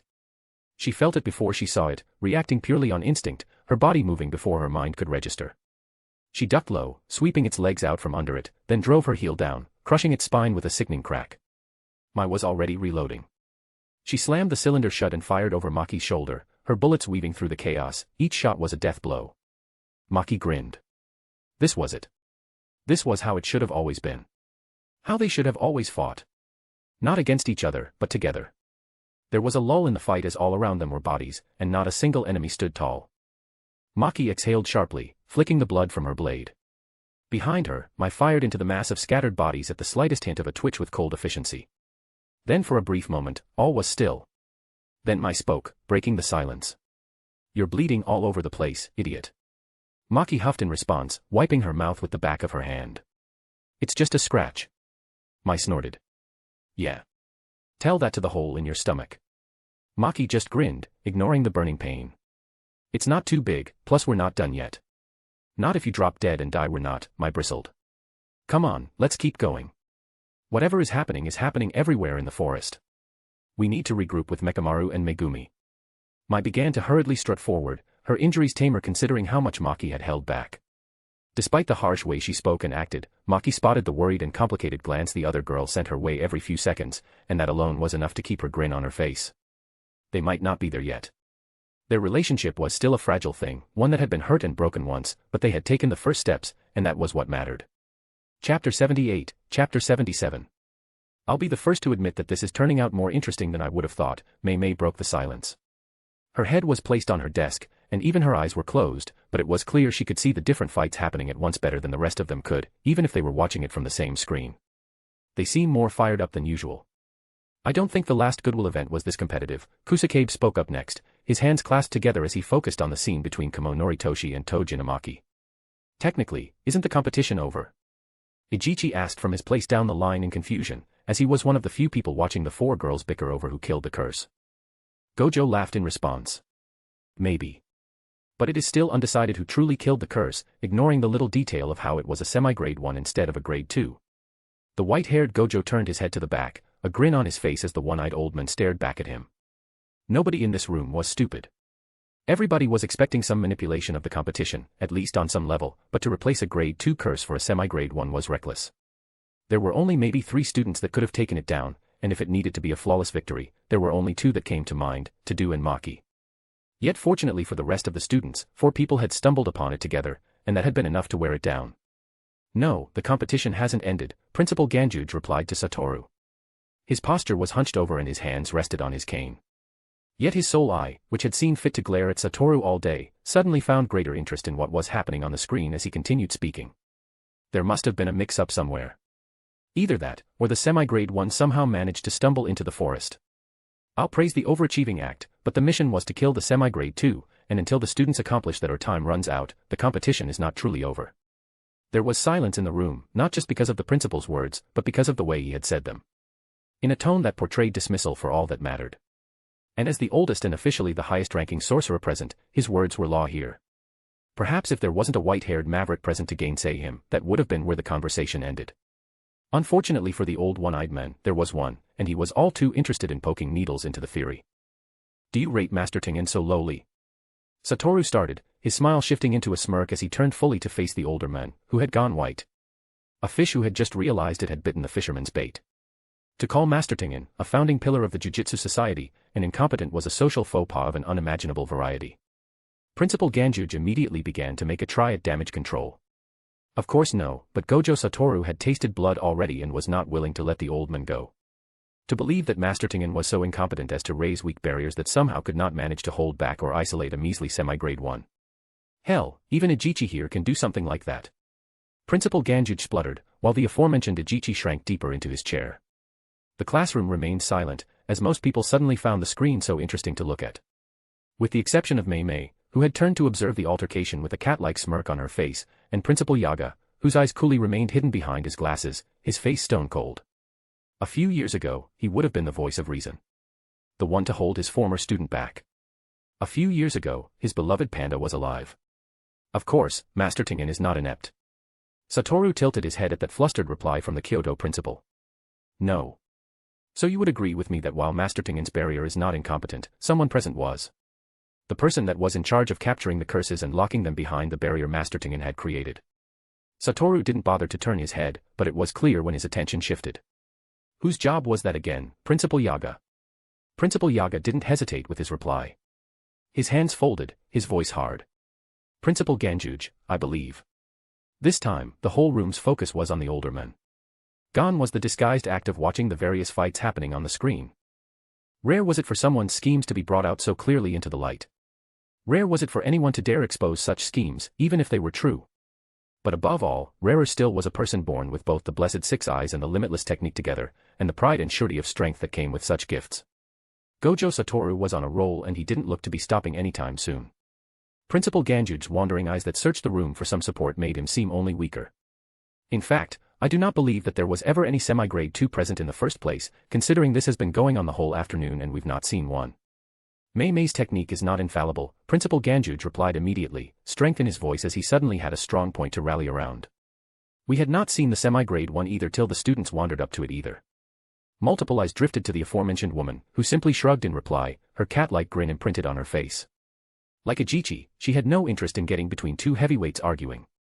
Her only interest was in how interesting the scene before her was. In another life, perhaps she would have taken up the bribe the principal had offered. A bribe that would have made her crows avoid the semi-grade 1 no matter what. A bribe that would have made her work with the right-hand man of the Council of Elders to hide Itadori Yuji's fight with Aoi Todo and the subsequent ambush by the rest of the Kyoto students. This was not that life. When the principal had brought the deal before her, it had almost physically hurt her to refuse that much money. Perhaps if she had been given hard currency instead of a check, her overwhelming greed would have won out. But that hadn't happened, and despite how much it pained her, she had refused, for one simple reason. A reason that was not present in another life. Gojo Jiki. Satoru would have frowned at her subterfuge or laughed it off, but that would have been the end of it. Gojo Jiki would have stared at her. Those red and black revolving Tomo eyes would have stared deep into her soul, and she knew what the judgment would have been if any of his classmates had been hurt. There was nowhere in the world where she would have been safe from the younger Gojo. And money could buy many things. What it couldn't buy was a special grade repellent. So instead, she had simply agreed with the principal not to reveal the semi-grade 1 curse. If the students somehow managed to stumble upon it by themselves and the crows that watched them saw it as well, now that wasn't her fault, was it? The Kyoto principal's voice gained strength with her silence. As you can see, her crows must have simply missed it. Which shows that Perhaps. Satoru cut the principal off before he could dig his way out of the noose around his neck. Instead, he stood up and slowly began to walk towards the older men, uncaring of the way the men bristled or the way the rest of the sorcerers around them watched with weary eyes. But would you say the same of these eyes? He came to a stop before the hunched-over and seated form of the principal. He towered above the men like a tree before an ant and pulled the eye wrap tied around his eyes loose, the material unfolding to reveal eerie yet piercing blue eyes that stared down at the older man like an insect. Because with these blessed eyes of mine, the whole school is within my range. My clarity is unmatched, my perception clear. With the 6 eyes, I see all. And yet, his smirk twisted to something darker. For some reason, I do not see a grade 2 curse wandering around in that forest. Satoru declared, and the room chilled further. For none could gainsay the perception of the 6 eyes. Neither could any argue Gojo Satoru's range, for it was something that had never been officially put on note. That means you sabotage the competition without care for the lives of the students, as well as bringing in a curse too close to the top of the sky corridor, thereby putting the life of the honored Master Tengen at risk, as well as the pure barriers that safeguard all of Jujutsu High in Japan. Wait, hold on. Principal Ganjuj realized what Satoru was leading up to because he scrambled out of his seat and took various steps back. He was guilty of the first allegation, and to all that mattered, it was simply incompetence and could not be argued as anything more than that. It had been a calculated risk. Even if they had been exposed, the elders had enough pull to make sure he would have come out of this without a scratch. Especially if their plans had borne fruit and the curse had indeed managed to rid the world of Sukuna's vessel. The remaining allegations were thin and vague at best and could be argued, but just like everyone that remained quiet and watched with bated breath, he understood clearly that in this world of theirs, in this world of jujitsu, sorcery, and curses, there was no court. There were no lawyers. Only laws and the power to enforce them. Gojo Satoru continued, tone low. According to jujitsu law and regulations, the sentence for putting the life of Master Tengen at grave danger is clear. Death, someone whispered. All attention turned to Gojo, whose eyes stared not at the principal of Kyoto Technical, but up. Up in the sky. Satoru, what is wrong? Principal Yaga was the first person to break the sudden silence. The one person that had been at the edge of his seat. The next second, a sharp crack splintered through the air. This time, they all felt it. A paradoxical presence above them. For a brief moment, everything was still. Frozen in that fragile silence before chaos erupts. Then, like glass under immense pressure. It seems like the other player has decided to act. The others looked at Gojo, but his attention remained skyward. I had hoped to bring him up today, as soon as we were done throwing out the snake in our midst, but it seems like fate has other plans. What the hell? Mei muttered, and this time, the rest of the sorcerers shifted their attention from Gojo to the screen, and they all watched as the heavens fractured. Thin, jagged lines spread outward, growing until it broke, revealing a void behind it. Then 4 gray massive palms gripped the cracked sky and widened what had begun as a crack into a chasm. Before anyone could react, out of that darkness came screams. No, not something, they realized. They were many things. Hundreds. Twisted, grotesque creatures, their bodies mangled beyond recognition, spiraled downward from the gaping wound in the sky and fell. Their misshapen limbs flailed, their mouths opened in endless warbling screams. Some slammed into the ground with sickening cracks, splattering the forest floor in viscous, dark fluids. Others landed in unnatural crouches, their warped bodies twitching with energy, their empty eyes searching. Gojo Satoru exhaled, his smirk vanishing as his entire posture shifted. He turned away from the trembling Principal Ganjuj without another word, his attention now fully locked on the horror unfolding in the forest below. Shit, Kusake muttered, already reaching for his sword. What the hell is this? Master Tengen's barriers were broken. Mei's voice was calm, but there was an underlying sharpness to it, her amusement wiped away. Not broken, Satoru corrected. Bypassed. On the screen, the students were no longer fighting amongst themselves. Any rivalries, any competitions, all of it had been abandoned in an instant. Noritoshi Kamo and Inamaki stood side by side, watching the sky in confusion from the empty classroom. Emi, Nobara, Momo, and Miwa stared up at the horror. Megumi and Mechamaru raised weary eyes and battered forms to stare up as well, frowns on their faces. The only people that were uncaring of the world were the 2 sisters brawling. Then, before anyone could react, the first scream tore through the air. The first transfigured human lunged, a simple act that changed everything. The competition was over. His student had grown by leaps and bounds, Kenjaku mused to himself, his chin cradled in his palm and head twisted to the side as he watched the fruit of his labors go into action. He had been forced to revise his plans multiple times, and today would show the culmination of those efforts, for this was the 7th iteration of the plan. Everything had been forced to change with the destruction of Geto Sugura's body, and this was just one. Yet that simple act had been enough to force him to sit up straighter and take things even more seriously. He knew he was unable to forcibly take control of Mahito, so he had instead slowly manipulated the young curse, going as far as to teach and prepare him instead of simply waiting for him to grow. Then there were his contingencies. The chill. His thought process ground to a furious halt. No matter how much he struggled, he couldn't complete the thought, not until he rephrased it. His child. And just like that, he could feel his body working just like before. For some reason, some aspect of Kaori Itadori remained, and no matter what he tried, it wouldn't let him treat Itadori Yuji as he had many of his creations and offspring. It was one of the many reasons he had gone with this new plan. Sugiru's death had taught him that depending on a single variable was suboptimal, and the unpredictability of Itadori Yuji had solidified that. He had grown enough of a rapport with the boy, it was time to see if he could do something new. An option only available to him because of the body he wore. This meant that this attack on Jujutsu High was more than just a diversion like they had planned.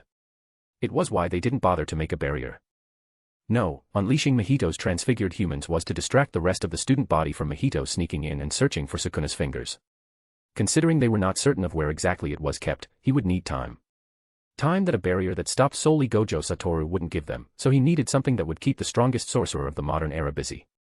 An explosion of cursed energy erupted in the distance, simultaneously divine and malevolent. And immediately after that, another explosion of cursed energy erupted right beside it. Kenjaku grinned from his spot at the bus park, beneath the red torii gates and stairs of Jujutsu High. Two special-grade cursed spirits flaring out their cursed energy like that was a challenge, and not one Gojo Satoru would be able to avoid. He would leave the school and only then would Kenjaku take a step in.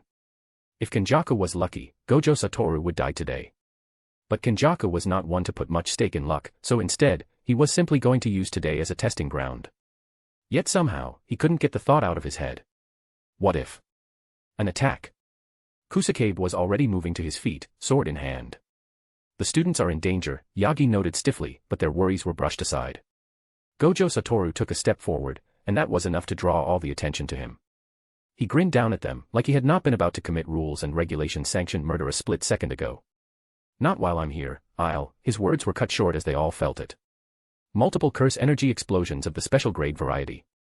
To everyone present, it was as clear a challenge as any other. A challenge that said, I'm here, Gojo Satoru. Come and face me. It's a trap, Principal Ganjuge whispered to himself, but in the silence of the room, it might as well have been a howl to the sky. A lesser man would have thought they imagined the joy and relief on the old principal's face after he said those words. A lesser man didn't have the 6 eyes. And with these eyes of his, Gojo Satoru saw all. He smirked at the old man, and Mei spoke up. Not a trap, she started, her eyes focused. Yet unlike the rest of the teaching body that had roused with the attack, she remained seated, waiting for a reason to care about it. Knowing her, it would be at least $1 million worth reason. It's a diversion. Multiple cursed energy signatures at once while an attack is going on in the school. It can't be a coincidence. So they don't want Gojo Satoru here then.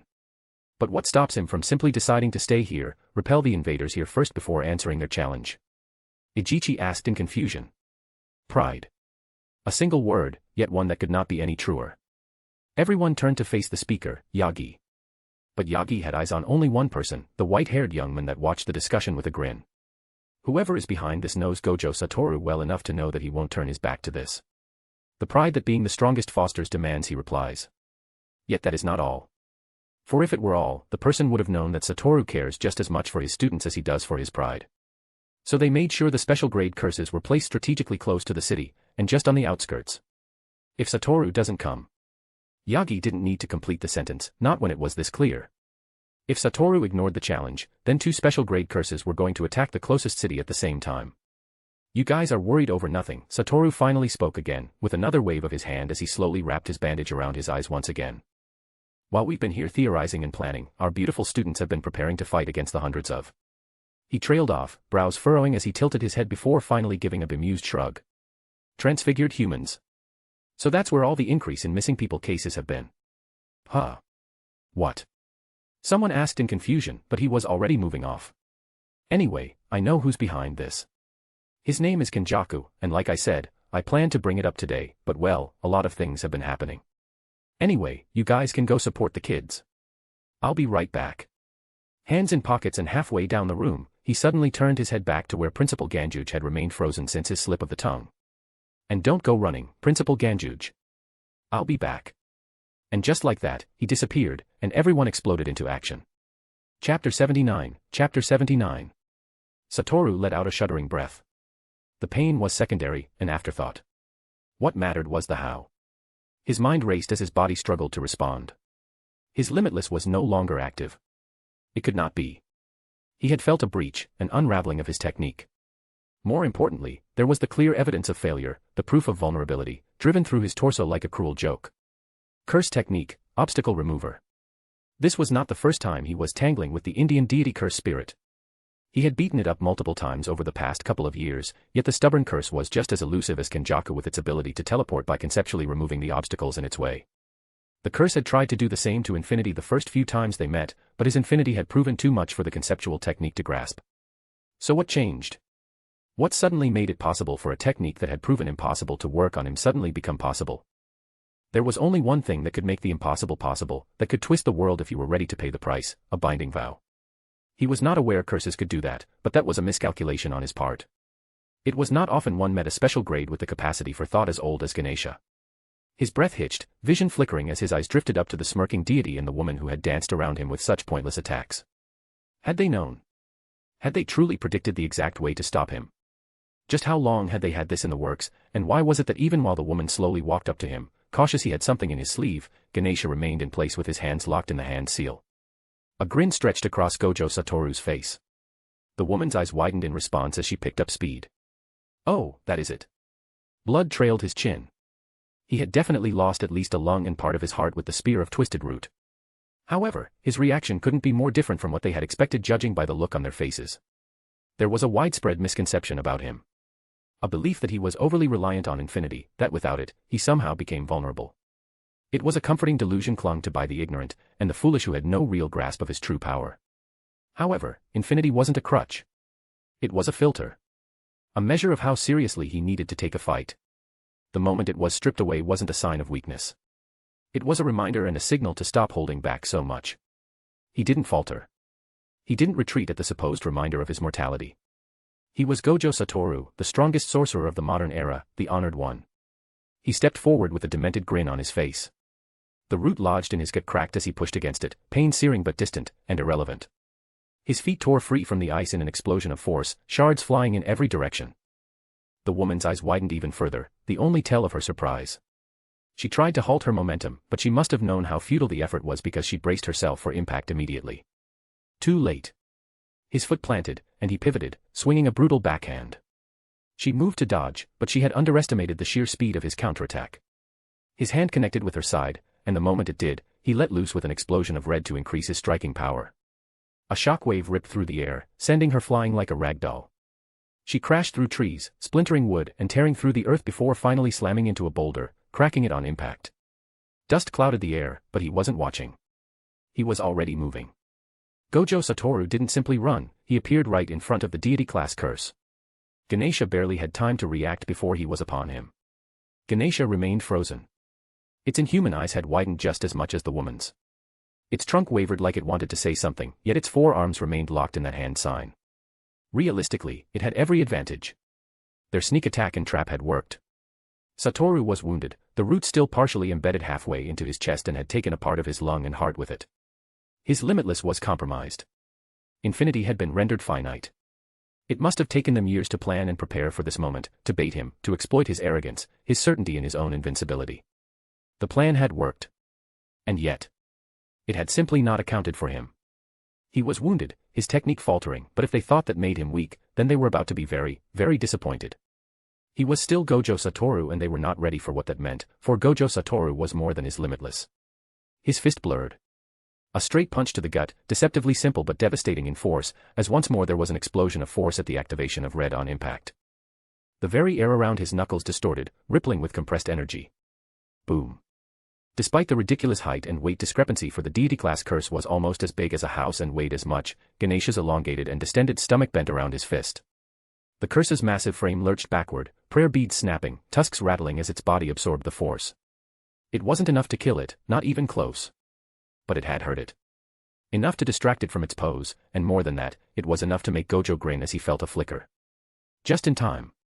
In that same moment, a hulking figure burst out of the earth meters away from him and slammed a massive white fist into the side of its head in a ridiculous blur of motion, but unlike its first attack, this time the new assailant was forced to halt as its fist met the full power of infinity and its attack was rendered null. He slowly turned his head to the side and looked into the eyes of the third curse, the one that had struck him from deep within the earth, only to be faced with protruding eye stalks that curved upward in place of eyes. A white armored faceplate with black markings that revealed only teeth. He could feel just how surprised the curse was. They had not expected him to figure it out this quickly.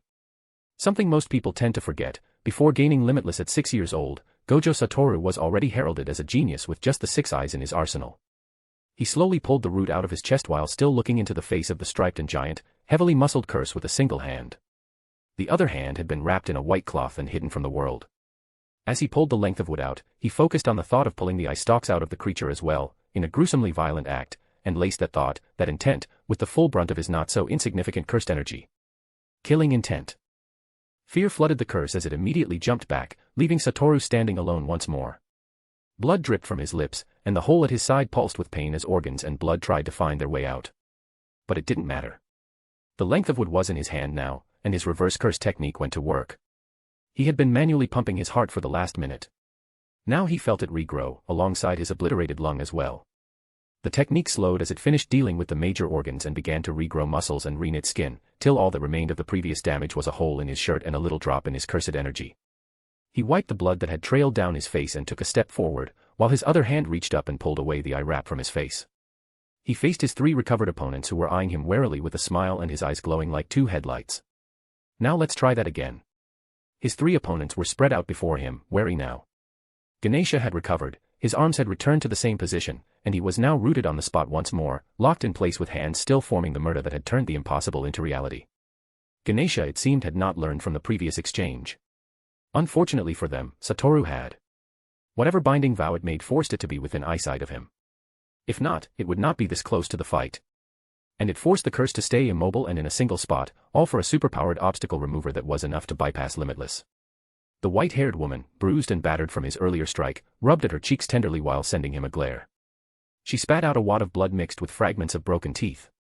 Satoru watched her cursed energy invert and twist upon itself to become positive, then saw as her injury slowly mended and teeth regrow from the empty gums. Reverse curse technique and enough cursed energy reserves to use it with impunity. How rare.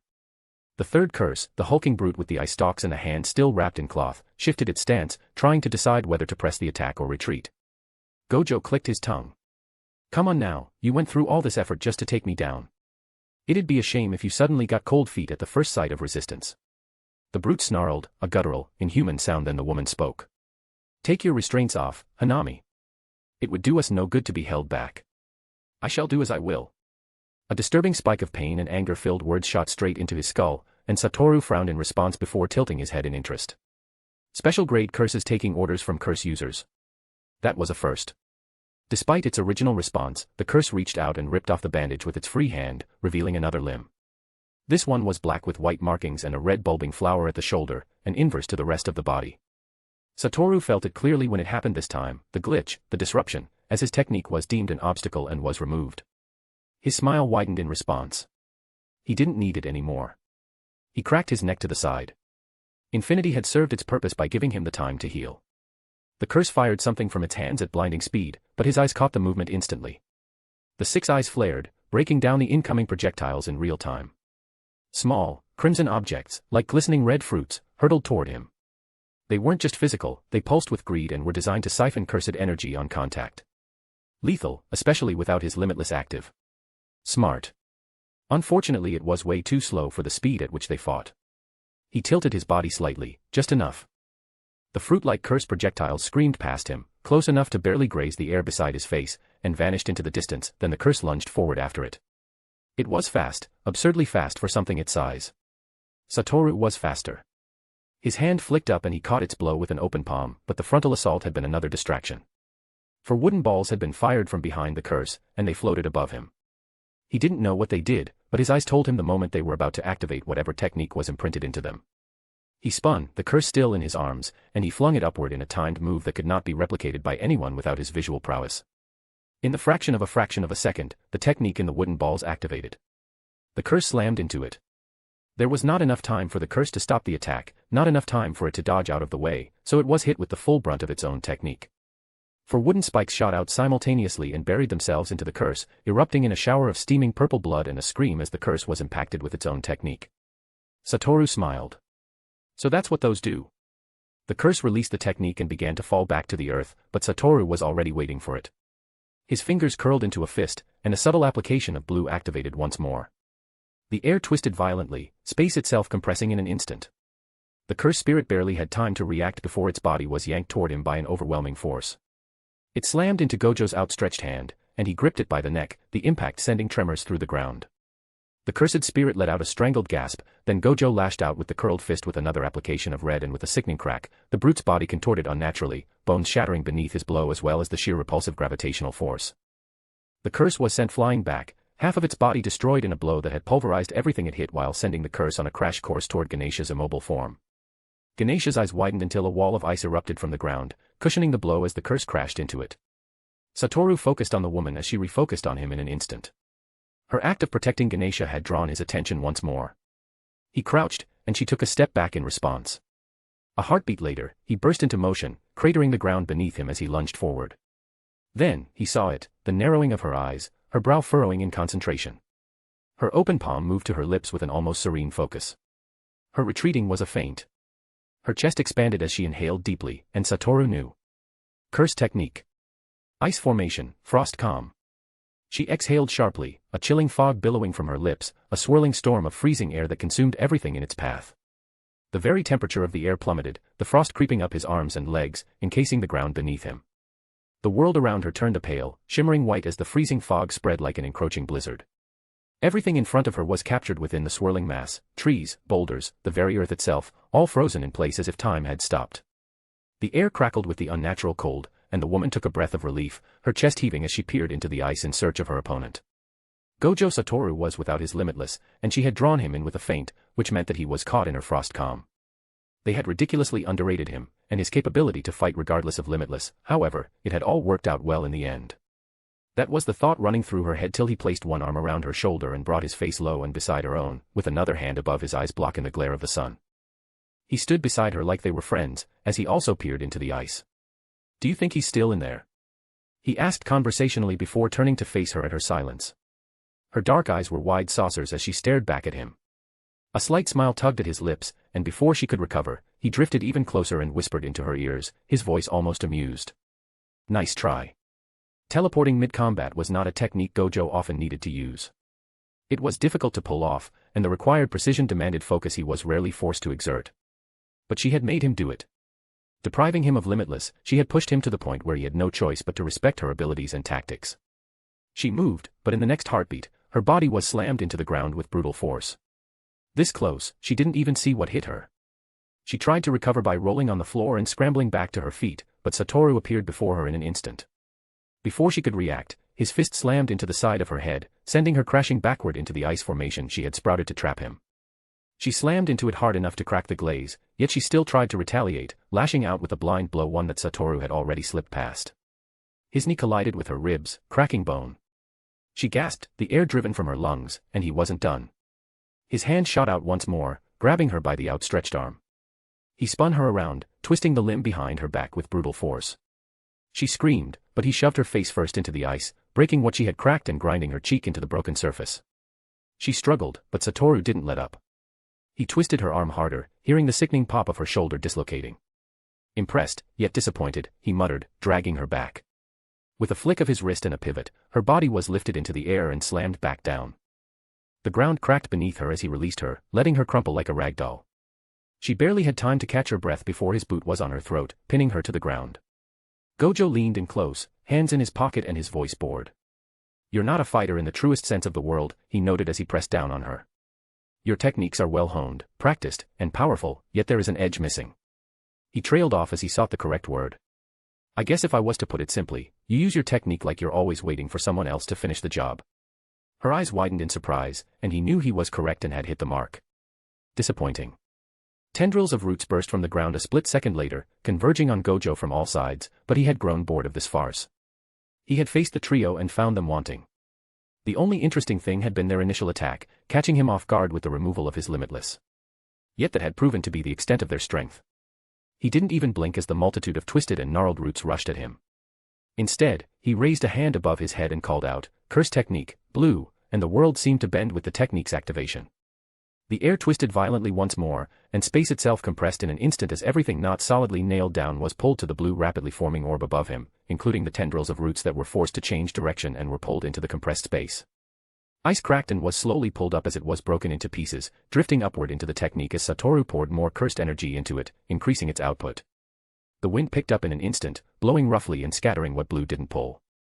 He allowed the blue orb above him to slowly drift higher, as he pointed his second hand up and toward it, while looking at the trio scattered around him. Only one person present had an idea of what he was about to do. Ganesha's eyes widened, and it trumpeted out in a roar, "Stop him. Curse technique, red." A second ball of energy formed above him as his cursed energy pulsed outward.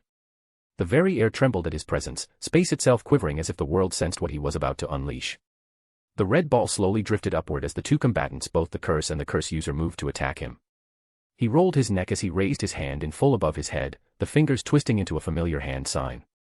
The red ball of repulsion kissed the blue ball of attraction, and the result was something that should not be possible.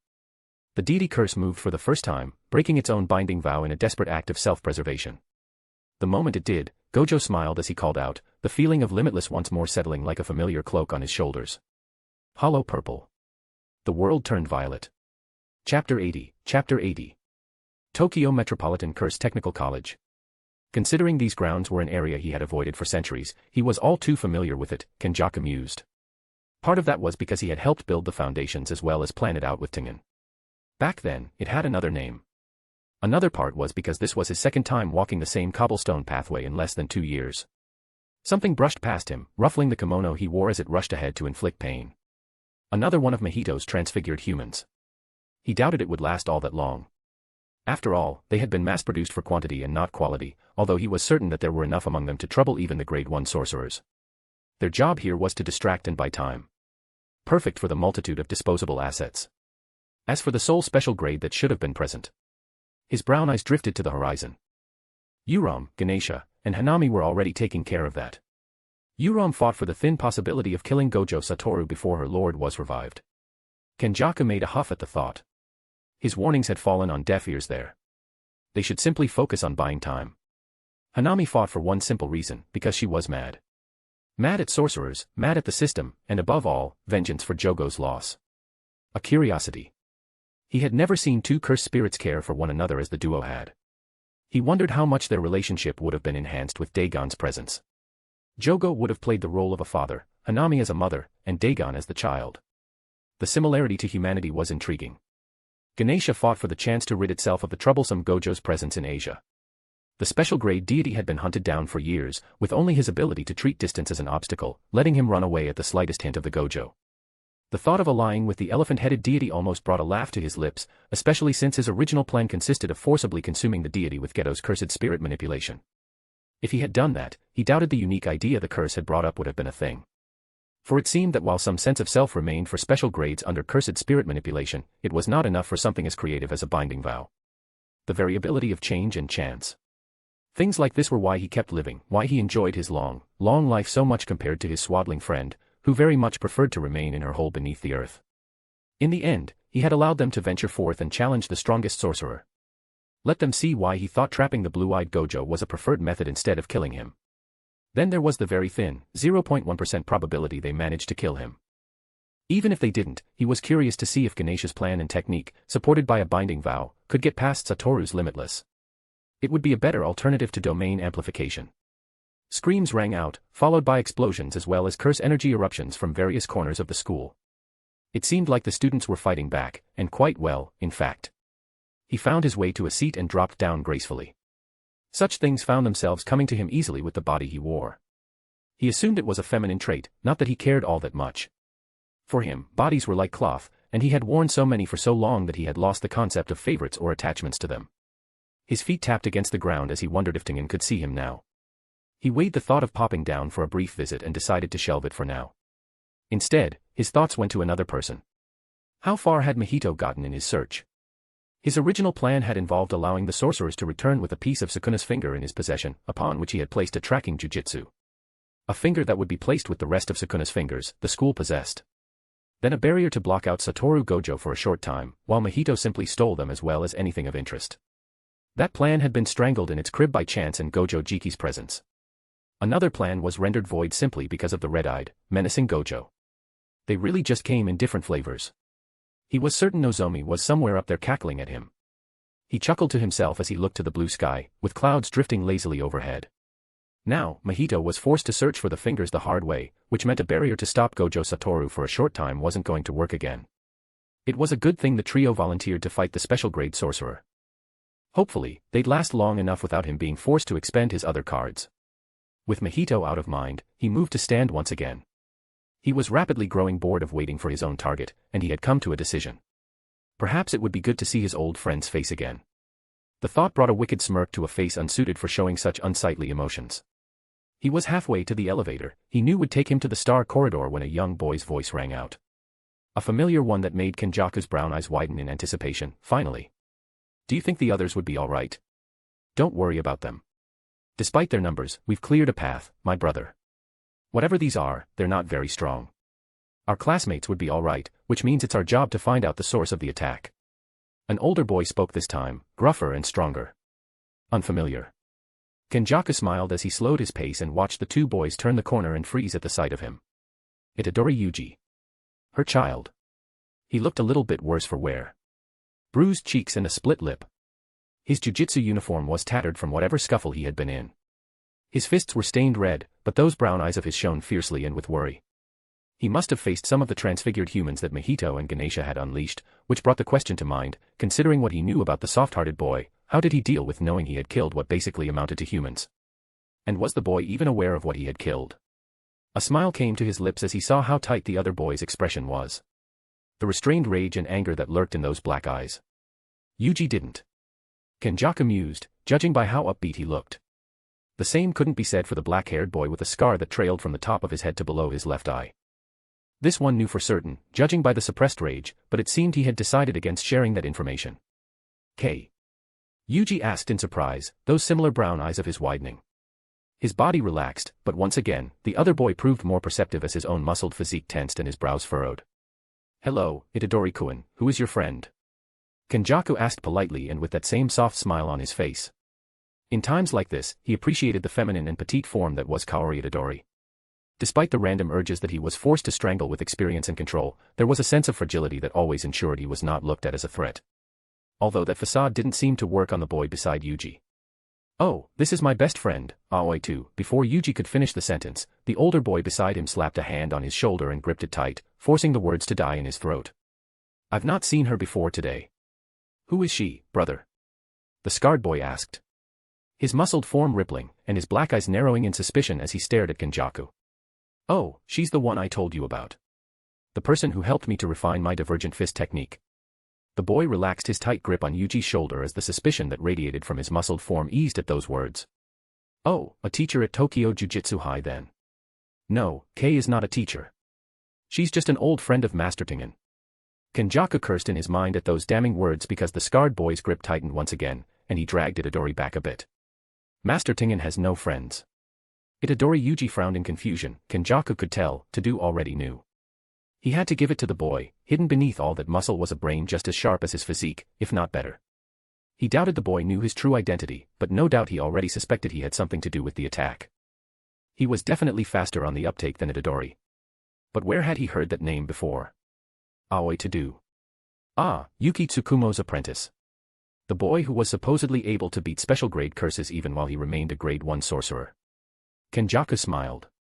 He spread out his hands in a disarming gesture to his sides, his soft smile never faltering. His brown eyes, Kaori's brown eyes, settled warmly on Yuji. Kenjaku smiled, keeping his presence as non-threatening as he could.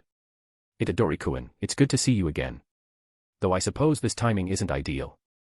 His voice was light, almost apologetic, as if he hadn't expected to run into him like this.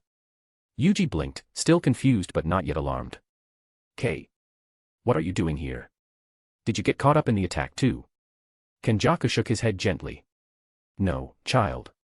I came for you. Todo's grip on Yuji's shoulder turned vice-like. Brother, step back. Yuji frowned, glancing between them. What? Why? Kenjaku ignored Todo entirely, his gaze settling on Yuji. And it wasn't an act. Not this time. Not really.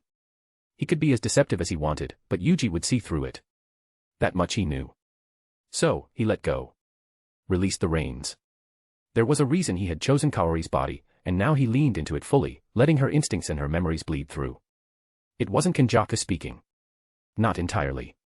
It was Kaori, her words shaped by his will, her warmth filtered through his cold intent. Her eyes softened, and she smiled, gentle and achingly familiar.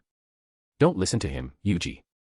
This place isn't for you, she said, her voice hushed, as if she was coaxing a frightened child out from under a duvet. Sooner or later, the higher-ups are going to do something unforgivable.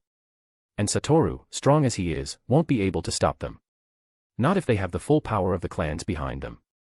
Even he would not destroy them all just to save you. Her hands moved on their own, palms upturned and empty, a gesture of open invitation. Come with me, Yuji-kun. Let me take you away from all of this. There's someone I want you to meet. Someone like you. Someone who understands. Kenjaku felt Kaori's desperation pulse beneath his skin. The same desperation he felt even while he used her body to birth his perfect vessel. The lingering ache of a mother's love and the fear of losing her son. And he let it rise, let it color every word, every look. Because Yuji would feel it too. That aching, tender need to protect. To hold close. To save. Yuji's overwhelming empathy. That was what he was counting on, and he could see it work. Yuji's expression wavered, the hesitation so achingly clear. The seeds had already been sown, and now, in the midst of the chaos, they were beginning to bear fruit. Kaori's warm, maternal smile lingered as she stepped closer, tilting her head with a softness that seemed almost real. I told you before, didn't I, she said, voice feather-light, as though sharing a precious secret. There's someone I wanted you to meet. Another student of mine. He's here now. Come with me, Yuji, and let me show you the world through eyes that aren't clouded by Gojo Satoru's shadow.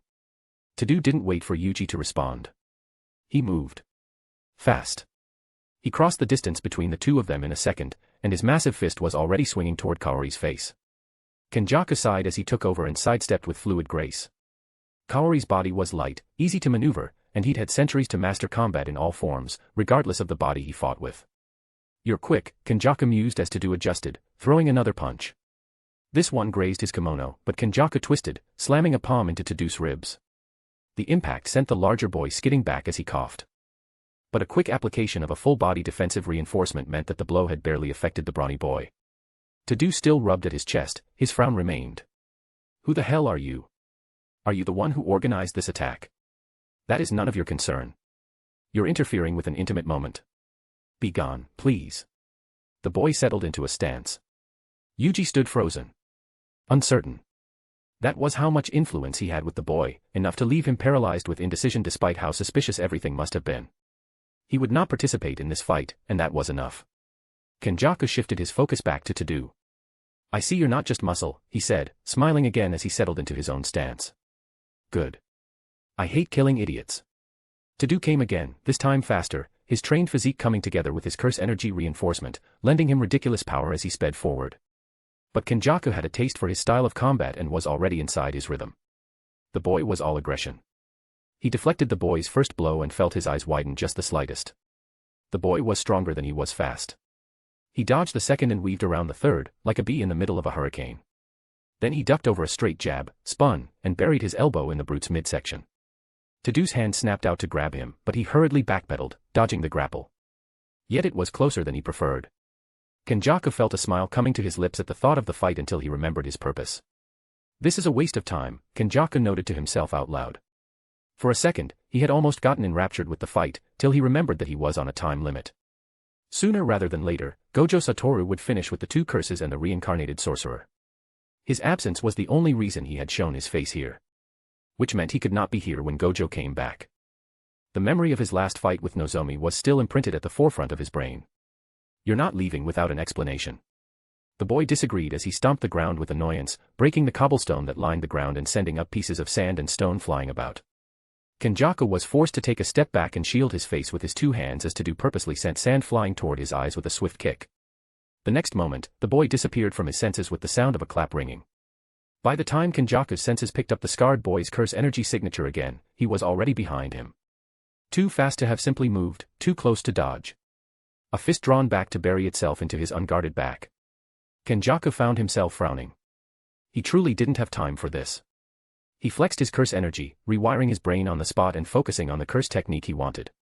A heartbeat later, Aoi Todo slammed face first into the floor behind him, as all gravity in a 3-meter radius, with him at the epicenter, increased 100-fold.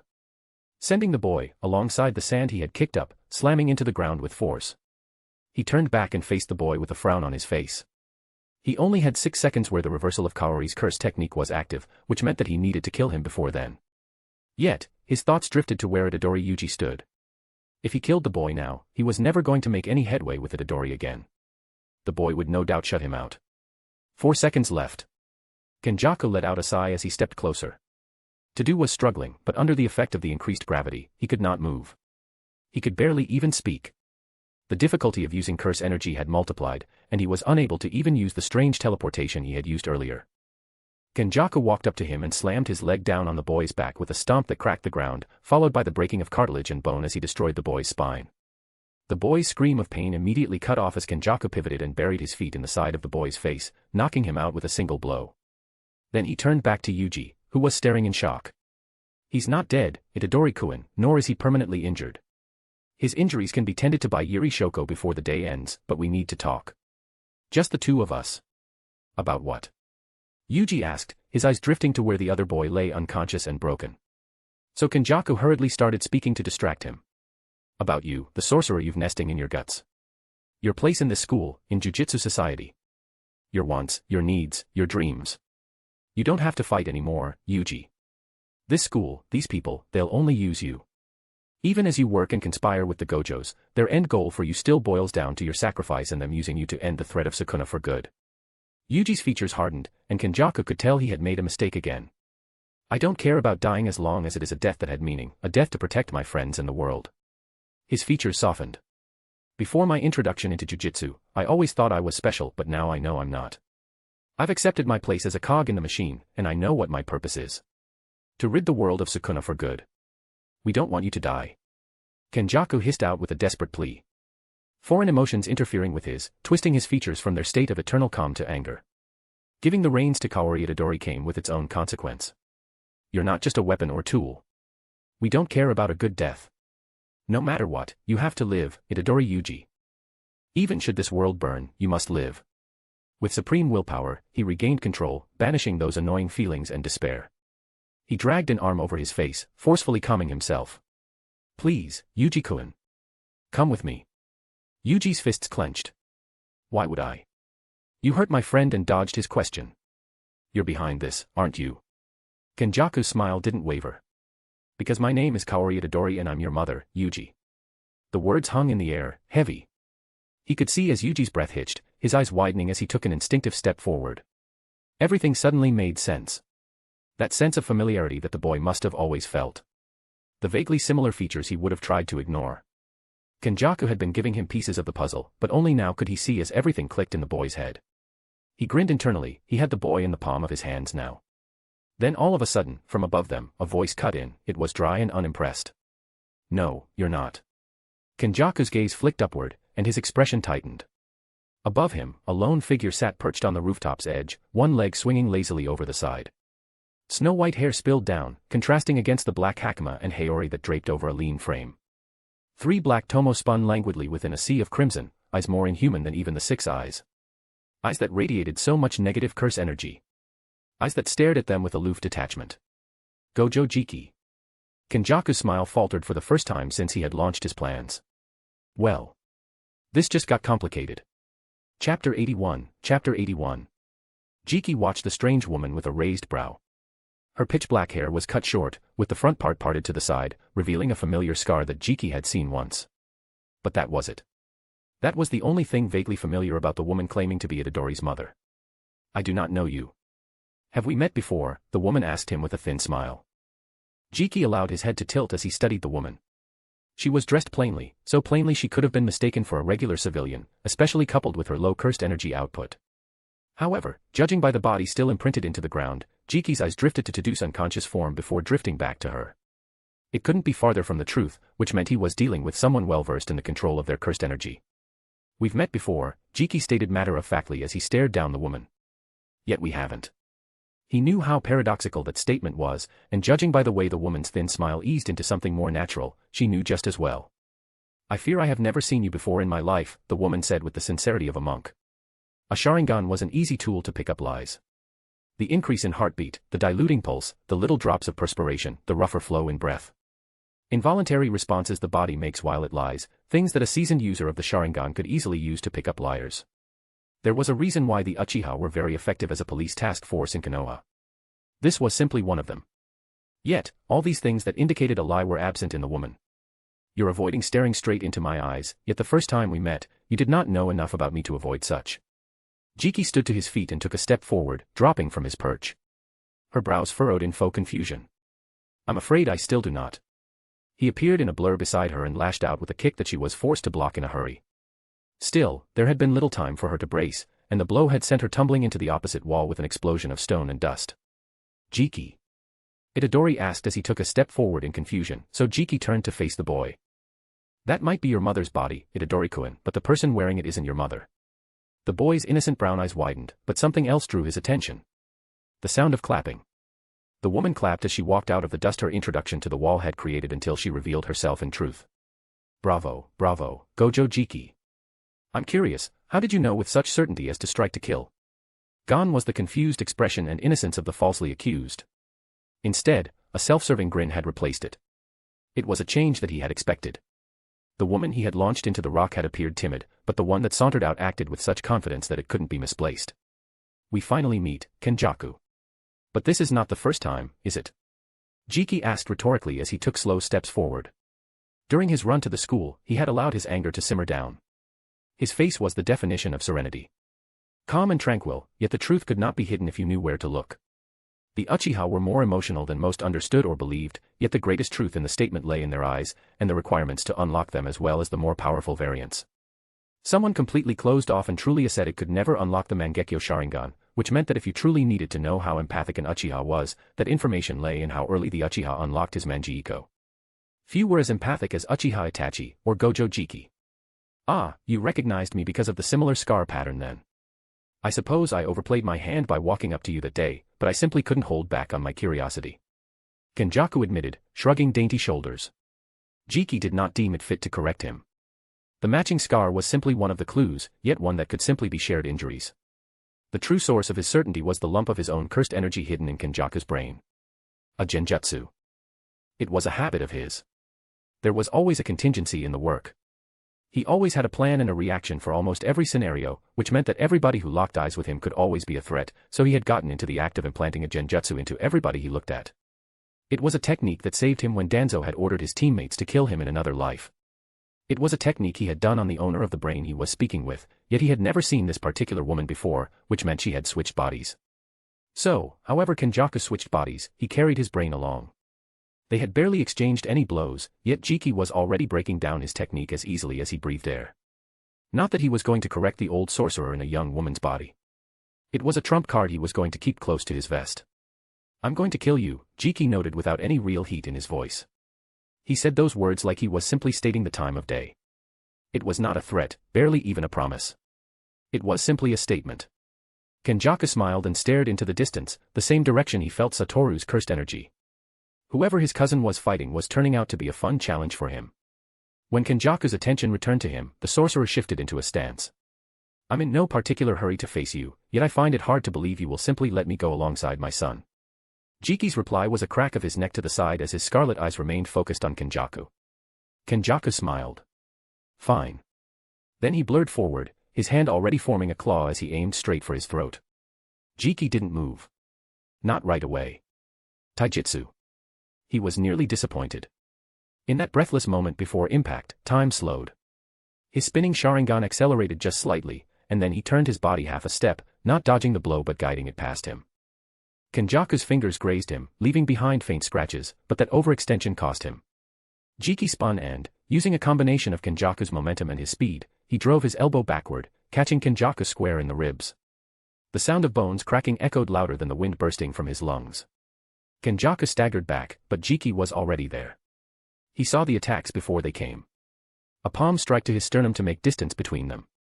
He ducked low, hand to the ground, then he spun, burying his shin into her knees. He frowned in disappointment when he didn't hear the crack that heralded the breaking of bones. Kenjaku twisted in midair, using the momentum of the blow to flip, feet crashing down toward his head in a devastating axe kick. Jiki didn't bother with a block, he simply rolled to the side and flipped back to his feet to meet the next blow with a single palm, one foot sliding back across the ground from the force as his brows furrowed. Kenjaku's strength, even in this smaller form, was monstrous. But that was to be expected. He wasn't fighting a random woman. He was fighting a parasite using Itadori's mother like a puppet, and with the physical contact between them, he could feel it now, an undercurrent of cursed technique running like blood through her muscles. Kenjaku was not simply using cursed energy reinforcement, but something else to bolster the weaker physical attributes of an untrained woman. He spread his palm and gripped the fist tightly, then jerked his opponent forward. Kenjaku only had a single second to widen his eyes before Jiki buried his hands into the chest. Pressure weighing down on him, hard enough to bruise flesh and make bones creak. Enough pressure to make even him immobile. Then death. The Sharingan spun, and instead of the original blow Jiki planned, he spun on his feet and flung Kenjaku away in one smooth and continuous motion. The next second, he felt it. The attack the Sharingan had warned him about, as it read the rapid change in Kenjaku's cursed energy flow. A sudden increase in pressure all around. But his last-minute effort to put distance between them had worked well. He was unaffected, outside Kenjaku's range, and could only feel the barest amount of it. A few seconds later, it let up, and Kenjaku slowly dragged himself to his feet. 6 seconds. Jiki stared down at the woman before him. His gaze was dispassionate. He had not pushed his eyes this far in a physical confrontation in a long time. Focusing so heavily on the predictive abilities of his eyes because of the caliber of the sorcerer he was facing. I knew that facing you would be different from simply using pawns to test you and watching your reaction from afar, but this is just ridiculous, Kenjaku said with a laugh as he wiped blood from Kaori's lips. Brown eyes looked up and stared back at him. Even after the beatdown, Kenjaku didn't seem scared, not even worried, which meant that there was something up her sleeve that she expected could take Jiki down. The question shifted, what was it? Domain expansion. Jiki was not worried about that, but there was the faintest tingling at the base of his neck. How strong and refined was the domain of a millennial-old sorcerer? How far into the future does the predictive ability of your eyes go? A second. Kenjaku asked. 5. Can't be more than 10, otherwise, it won't do well for combat precognition, you'll be stuck in a loop of what could happen if you struck a single blow. Other than a domain expansion, what other cards did Kenjaku have to play? Jiki didn't say anything, but he allowed his eyes to drift. He took in his surroundings. Yuji had pulled an unconscious to-do from the ground and was looking back at him. Take him away. No. To-do is fine, simply unconscious. I need to understand what's happening, Yuji replied as he continued to watch them. Jiki felt more than he saw Kenjaku smile. It was the smile of satisfaction. Of effort bearing fruit. How had they missed it? Kenjaku getting close to Yuji. Or the fact that Kenjaku was wearing his mother's body. What did that say about Yuji? And how much did it explain the two most unnatural facets of his being? His inhuman physique and, more accurately, his ability to suppress Sukuna more than any other vessel. Yet it also made things complicated.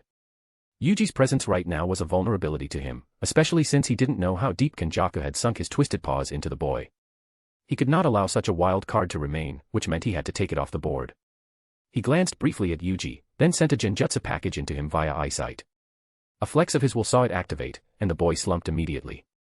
For a second, Jiki and Kenjaku froze on the spot. There was the slightest possibility that, with Yuji knocked into unconsciousness, Sukuna could take over and puppet the body. Jiki had put it into consideration and had decided that he could take them both on, but only if he was expecting it. A second turned into 2 and into 5 before Kenjaku chuckled. That was a fine gamble, I didn't expect you to do that. There goes my plan B of calling Sukuna out. Jiki turned back to Kenjaku, the body-hopping parasite in a woman's body. He was still unbothered and unruffled. Why? Kenjaku frowned for the first time in confusion, then his face relaxed as he seemed to think on the question. Why, what exactly? Why did you attack the Gojo clan? Why the attack on the school? I know what your overarching plans are. I know what they involve. Forcing Master Tengen to merge with the population to create something new. To explore the depths and boundaries of cursed energy and to spark an era of sorcery that surpasses the Heian era. Your whole plan hinges upon a single person, yet you've not even paid her a single visit after breaching the walls of Jujutsu High. The surprise was barely visible, that was how much control Kenjaku had over the body he wore. He had mastered the facial muscles so much that he could hide the surprise that filled him the moment Jiki's questions hit him. But there was something he could not hide, something that even his millennia of experience inhabiting different bodies could not provide, the dilation of his pupils. It was a physiological response instead of a physical one and was controlled by nerves instead of muscles. Kenjaku recovered quickly. Can't a mother come to see her son? The woman's face twisted into a loving smile as she turned to stare at Yuji. Or you came for Sukuna? Kenjaku turned back to him. There it was again, his pupils dilating. Which meant Jiki was closer to the mark. If Kenjaku was wearing Yuji's mother's body now, had he worn it before? And if he had, was he the one who had given birth to Yuji? Satoru said it once after staring into Yuji's body the first time they met in that hospital. Perfect vessels like Itadori were not randomly born or seen. They were created. Kenjaku created Yuji with Sukuna in mind. Kenjaku smiled. I really don't like you. You're too smart for your own good. Yet I also like you because of how unique and interesting you are. You're a paradox, Gojo Jiki. One that I hope to unravel in full today. So shall we try this again? Kenjaku said as he shifted into a wide stance, his palms outstretched on either side. That was enough of a confirmation. Jiki felt his priorities shift. If he could not kill Kenjaku, he had to make sure to deny him the asset that he wanted. This time, Jiki was the one that blurred forward. His feet easily took up the pace, but already he could feel the strain and ache in his muscles from being pushed. His previous fight against dozens of those monsters, and then his run to get here. His weak grasp of reverse cursed technique would help to ease that ache, but he didn't have the time. Every second he was not pressing Kenjaku was another second the sorcerer had to do something unpredictable. He got within meters of Kenjaku when he saw the woman's face that Kenjaku wore like a meat suit twist into a smile. His Sharingan saw as the cursed energy path in her head sparked to life, just a single part of the hemisphere lighting up. Jiki knew what was coming, the single technique he knew Kenjaku possessed. He already had a counter for it now that he was aware of it, so he didn't slow down. A meter away from entering the technique's range, Kenjaku called out as he slapped his hands together in concentration. Cursed technique, anti-gravity system. Anti-gravity. Jiki's brows furrowed the slightest as suddenly everything within range lost weight as gravity's hold on them was immediately negated. The act created a dust cloud of sand and debris that suddenly hid Kenjaku from view, while Jiki instinctively anchored himself to the ground with his curse energy. He was suddenly reminded of the curse that had started his journey into Jujutsu society. The way it had inadvertently used the same technique to blind Jiki's prediction, but Kenjaku didn't do this inadvertently. He knew to disrupt Jiki's line of vision. Jiki's ears barely picked up the word convergence from the middle of the dust cloud. He could feel his sense of time slow as he calculated a path. He could already see the cloud of dust begin to fall slowly, but before he could analyze what it meant, something flew out of the dust on the right, drawing his eyes. By the time it left the dust cloud, Jiki realized it was simply the top half of a kimono. Then he heard a follow-up word, a technique. Cursed technique, piercing blood.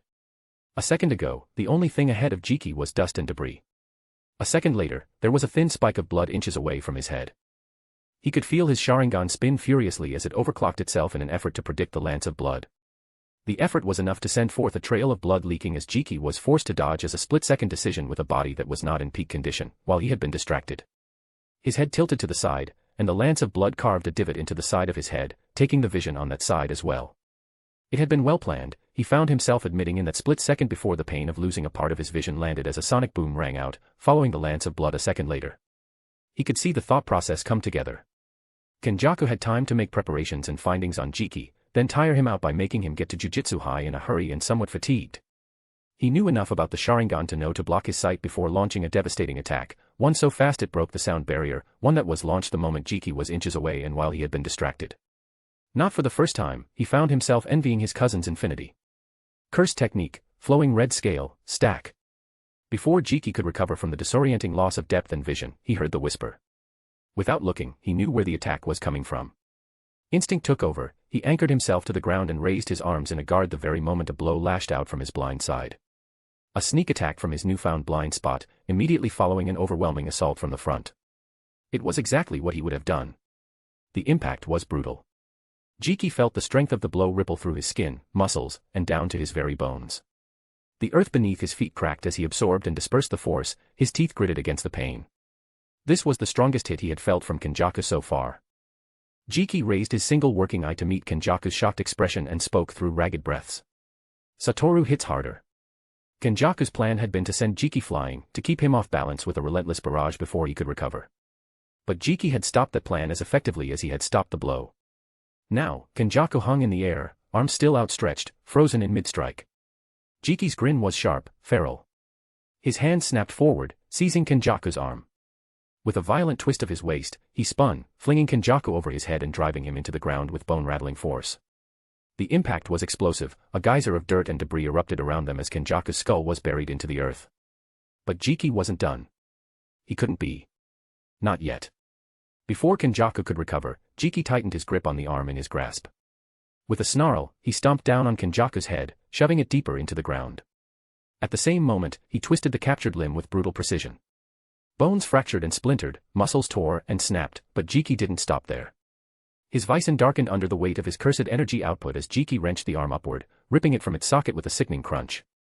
The sheer violence of the motion left a grotesque, blood-slick stump, and Kenjaku's scream echoed through the air, muffled by the dirt his face was buried in.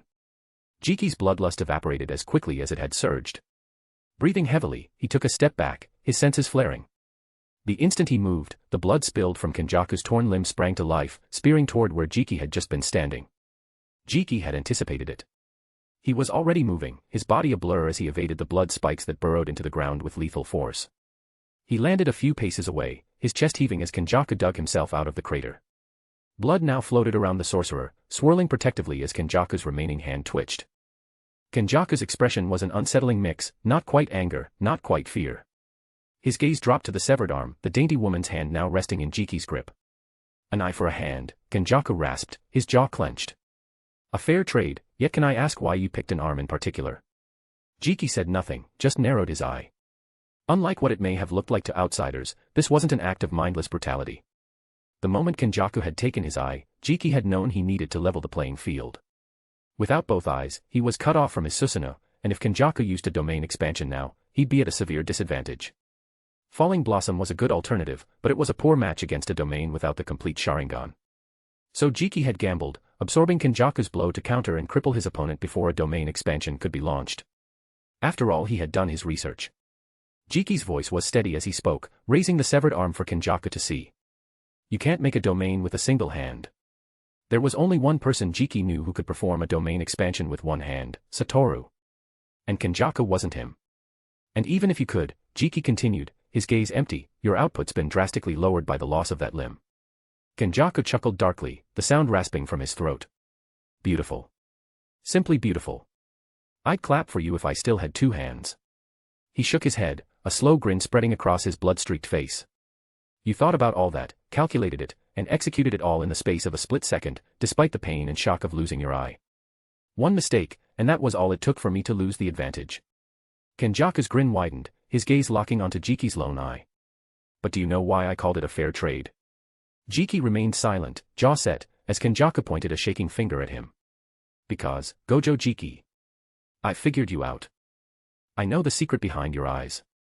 A shiver ran down Jiki's spine as Kenjaku's grin stretched, dark and hungry.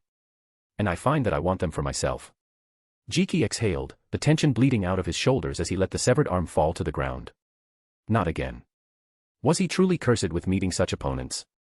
Chapter 82, Chapter 82. The dust settled in the clearing as Jiki and Kenjaku looked impassively at each other. At least Jiki did, Kenjaku was all smiles. There was a terrifying quality to it. A carefree recklessness that hid a calculating mind, and it was eerie on the woman's face. Greed. He had not taken Kenjaku for a particularly greedy person, which meant there was another angle he was missing. You see, Kenjaku said softly, voice thick with fascination, it took me centuries. Centuries of research, experimentation, failure, and refinement to discover the precise methods to alter and modify my brain, to make it capable of holding multiple curse techniques. Even then, even with all that time and mastery, there are still limits. Still boundaries. And yet, here comes a child. A child with an innate ability to copy techniques. But that wasn't what truly intrigued me. You're not the first nor the only one with the ability to copy techniques. Even in this modern era, there's that interesting boy touring Africa too. No, what caught my attention was that you also possess other innate curse techniques, ones that aren't simply offshoots or variants of your primary ability. And so I began to wonder, how? How do you store them? How do you hold so many at once, when even the greatest sorcerers can only bear one? It took me many, many long years. Countless nights of watching, probing, unraveling every little thread you left behind. But eventually, it clicked. Unlike other sorcerers, whose curse techniques are engraved into the body, into the brain, yours are different. Yours are imprinted in your eyes. Your eyes, child, are the storage. They are the vault holding your multiple innate techniques. A true, unparalleled mutation. Something even beyond the 6 eyes. And do you know what that means? Kenjaku's grin spread, slow and wolfish, eyes gleaming with interest, intrigue, and the slightest bit of hunger.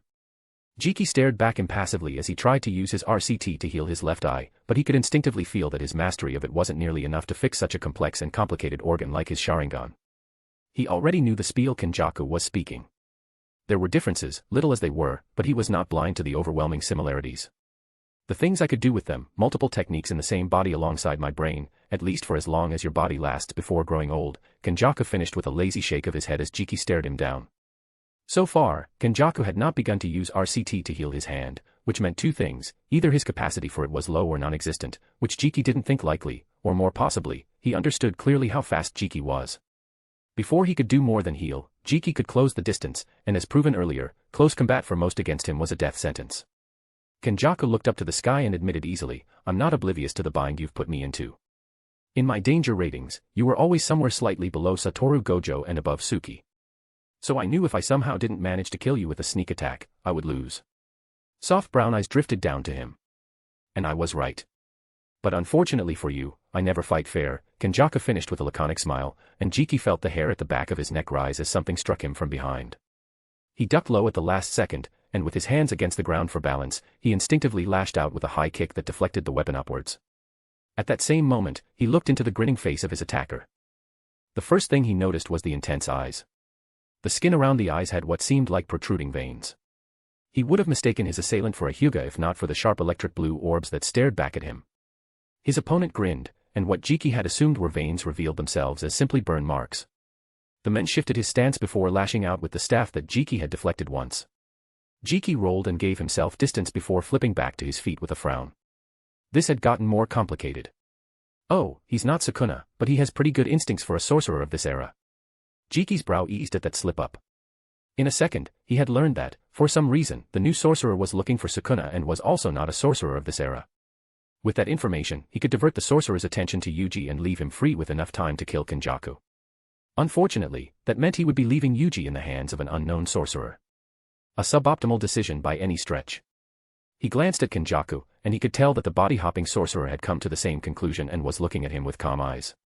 It seemed like bringing this sorcerer here to save him was a gamble on his part. Whatever true plans Kenjaku had for Sukuna and Itadori Yuji, Jiki doubted they had much to do with the new sorcerer. Oi, instead of staring at each other, tell me your name. The sorcerer called out with a cocky tone as he rested the staff he carried on his shoulder, while his second hand rested on his hip. His blue hair was partitioned into 2 ponytails above his head and shaped like horns. Gojo. Gojo Jiki, Jiki whispered quietly as he rapidly calculated how to get himself, Yuji, and to do out of here in one piece while lacking an eye against what seemed like the 2 of the strongest sorcerers he had faced in his short life. He had beaten worse odds. A Gojo, eh? The stranger asked rhetorically as he scratched at his chin.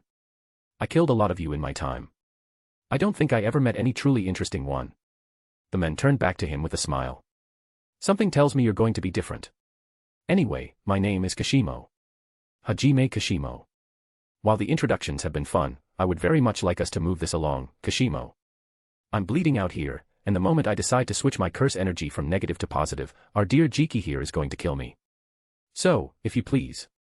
Kashimo gave Kenjaku a glare that Kenjaku deflected with an eyes closed, innocent smile. A split second later, Kashimo blurred forward and swung his staff in a decapitating strike at Jiki's head. Jiki took a single step back, and it whiffed past him. Then he lunged forward at a low angle and buried his foot into Kashimo's chest. He felt it a split second later, the static shock of electricity running through him. His muscles spasmed, but he was already moving on. Using Kashimo as a fulcrum, he jumped back, spun midair in a single motion to reorient himself, and dropped down with an axe kick right onto a surprised Kenjaku's head. Yet, despite how surprised Kenjaku was, the body-hopping sorcerer was an old hand at combat, and he immediately put a stop to his attempt at using RCT to heal his hand. Instead, he intercepted with his uninjured hand to block the axe kick. Unfortunately for Kenjaku, Jiki had anticipated it, seen it even, and predicted it. In one smooth movement, he spun midair, twisted his hips, and lashed out with his free leg, burying his shin into the side of Kenjaku's face and sending him flying away. The moment his feet touched the ground, He moved to follow but skipped back a second later as a lightning-charged staff buried itself in his path. The next second, Kashimo was there with a grin on his face. "I'm your opponent, Gojo Jiki." Kashimo gripped the staff and ripped it out of the ground, electricity arcing around him as he lowered his stance. "Let's see if you're worth the trouble of Kenjaku waking me up too early." The air crackled as the two of them stood across from each other. Kashimo twirled his staff, the electricity dancing around it like a viper, the sharp scent of ozone filling the clearing. Jiki stood firm, sweat trailing down his brow, his single eye narrowed, blood crusting along his cheek where the missing eye had been. "You know," Kashimo said, his voice light, almost cheerful, "I thought Sukuna would be the one to get me riled up. But you're starting to look interesting." Jiki remained silent, his chest heaving. The pounding of his heart echoed in his skull. The world felt like it was tilting, his depth perception was skewed, but he couldn't let it distract him. Not when Kashimo's entire body was practically humming with curse energy. He was not sure if that was his curse technique or not, but considering it had been near constant, Jiki was almost certain it was simply a property of his cursed energy. It was a rare thing for someone's cursed energy to bear a particular property, but it was not unheard of. Unfortunately, he was not given much time to think about it. Kashimo lunged forward, the ground cracking beneath his feet as he rushed toward Jiki, his staff swinging in a horizontal arc. Jiki sidestepped, narrowly avoiding the strike, but Kashimo was relentless. Another swing, this one aimed low, forced Jiki to leap. As he did, Kashimo's fist shot forward, knuckles crackling with electricity. The blow connected with Jiki's ribs, sending a shockwave of cursed energy through his body. Pain seared through his flesh, and his muscles convulsed involuntarily. Jiki gasped and instinctively buried his elbow into the overextended forearm, but Kashimo reacted quickly, a knee driving up into his gut. Jiki's vision blurred. He was flung backward as he lashed out in the same moment with a foot to Kashimo's face to stall him from a follow-up attack as he was sent crashing through the remains of a stone wall, debris scattering around him. Dust and stone scraped against his skin as he tumbled, finally skidding to a stop inside a house. "Oh. Not dead yet." Kashimo's voice echoed, and Jiki forced himself up, clutching his side. Blood dripped from his lips, staining his teeth red. He glanced at Kashimo to see him spitting out a wad of blood as well as realigning his broken nose. His Sharingan was struggling in the face of the anomaly that was Kashimo. Predicting Kashimo's movement was proving to be more difficult than he expected.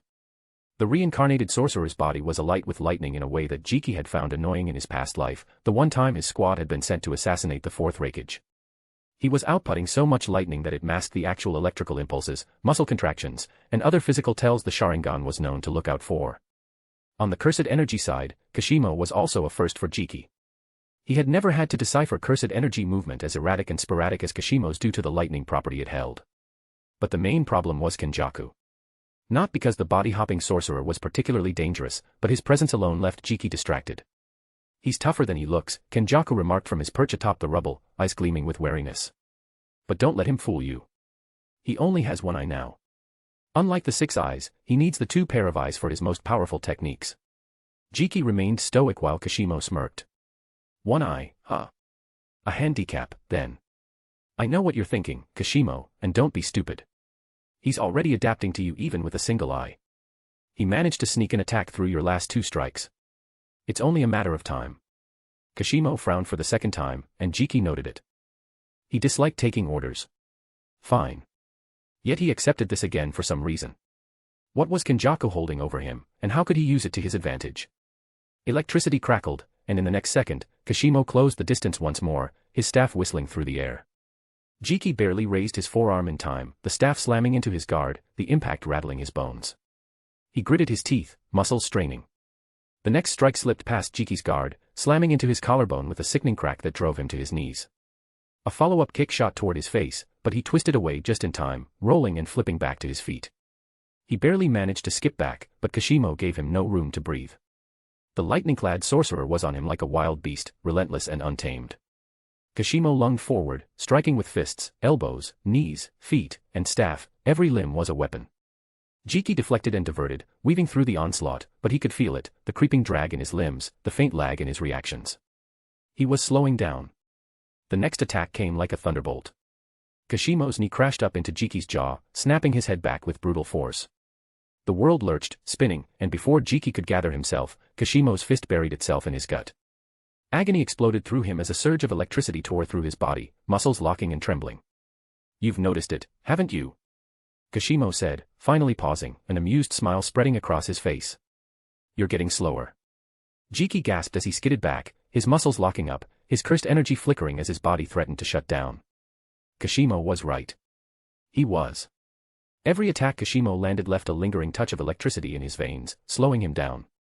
Kashimo grinned, twisting the staff and slamming the end of it into Jiki's throat. However, more than his combat prowess, in another life, Uchiha Itachi had been heralded as a prodigy not just for his skill in close combat but for the deadly precision of his ocular abilities. That reputation had quietly followed him into this life.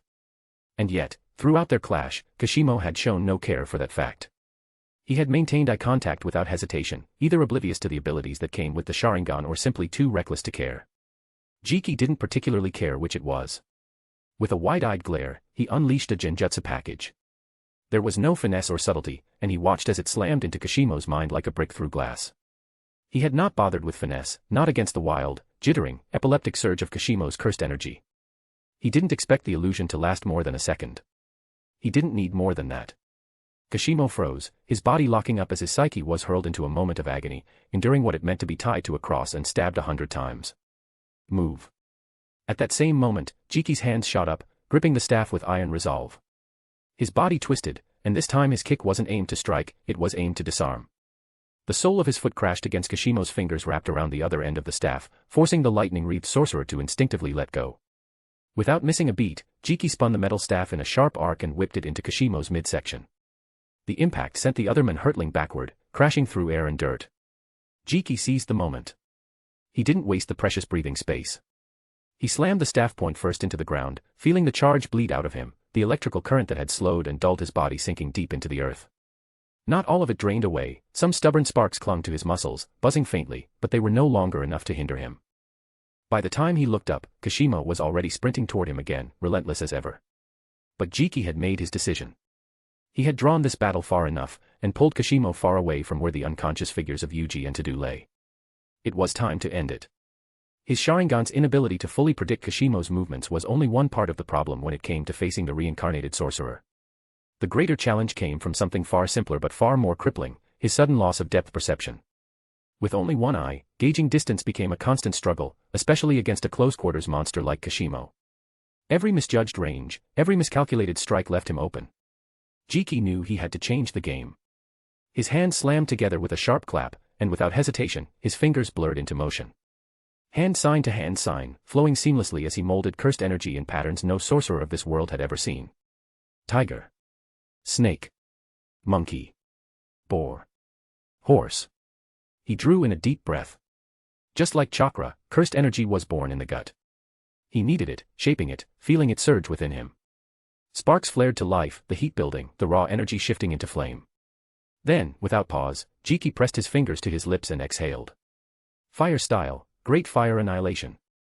Kashimo only had a split second for his eyes to widen before Jiki breathed out a literal sea of fire that moved like it was alive. A massive torrent of fire that roared out, sweeping across the battlefield like a living inferno.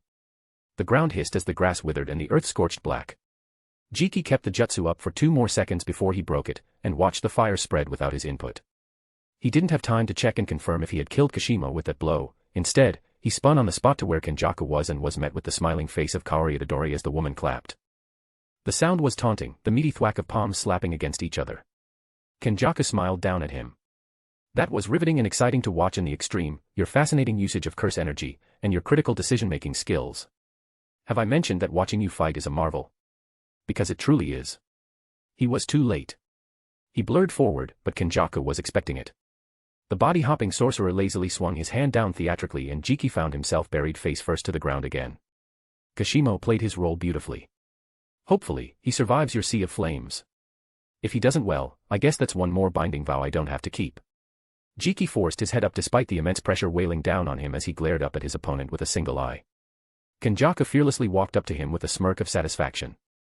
Then he saw the barest hint of a smile on Jiki's face. Kenjaku had made a mistake from the beginning. A simple misconception. That he needed both eyes to activate the abilities that came with the Sharingan. It was a misconception stemming from a lie. Years ago, the Gojo clan had sought to document his powers for safekeeping. They promised protection and secrecy, and Jiki had handed over the details they requested.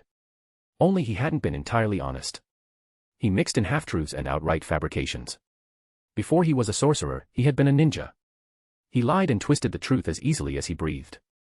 I cannot use my ocular abilities if I lose an eye, he had told them with a straight face and had watched them write it down, for safekeeping. He left out the part that the restriction affected only the Susanoo.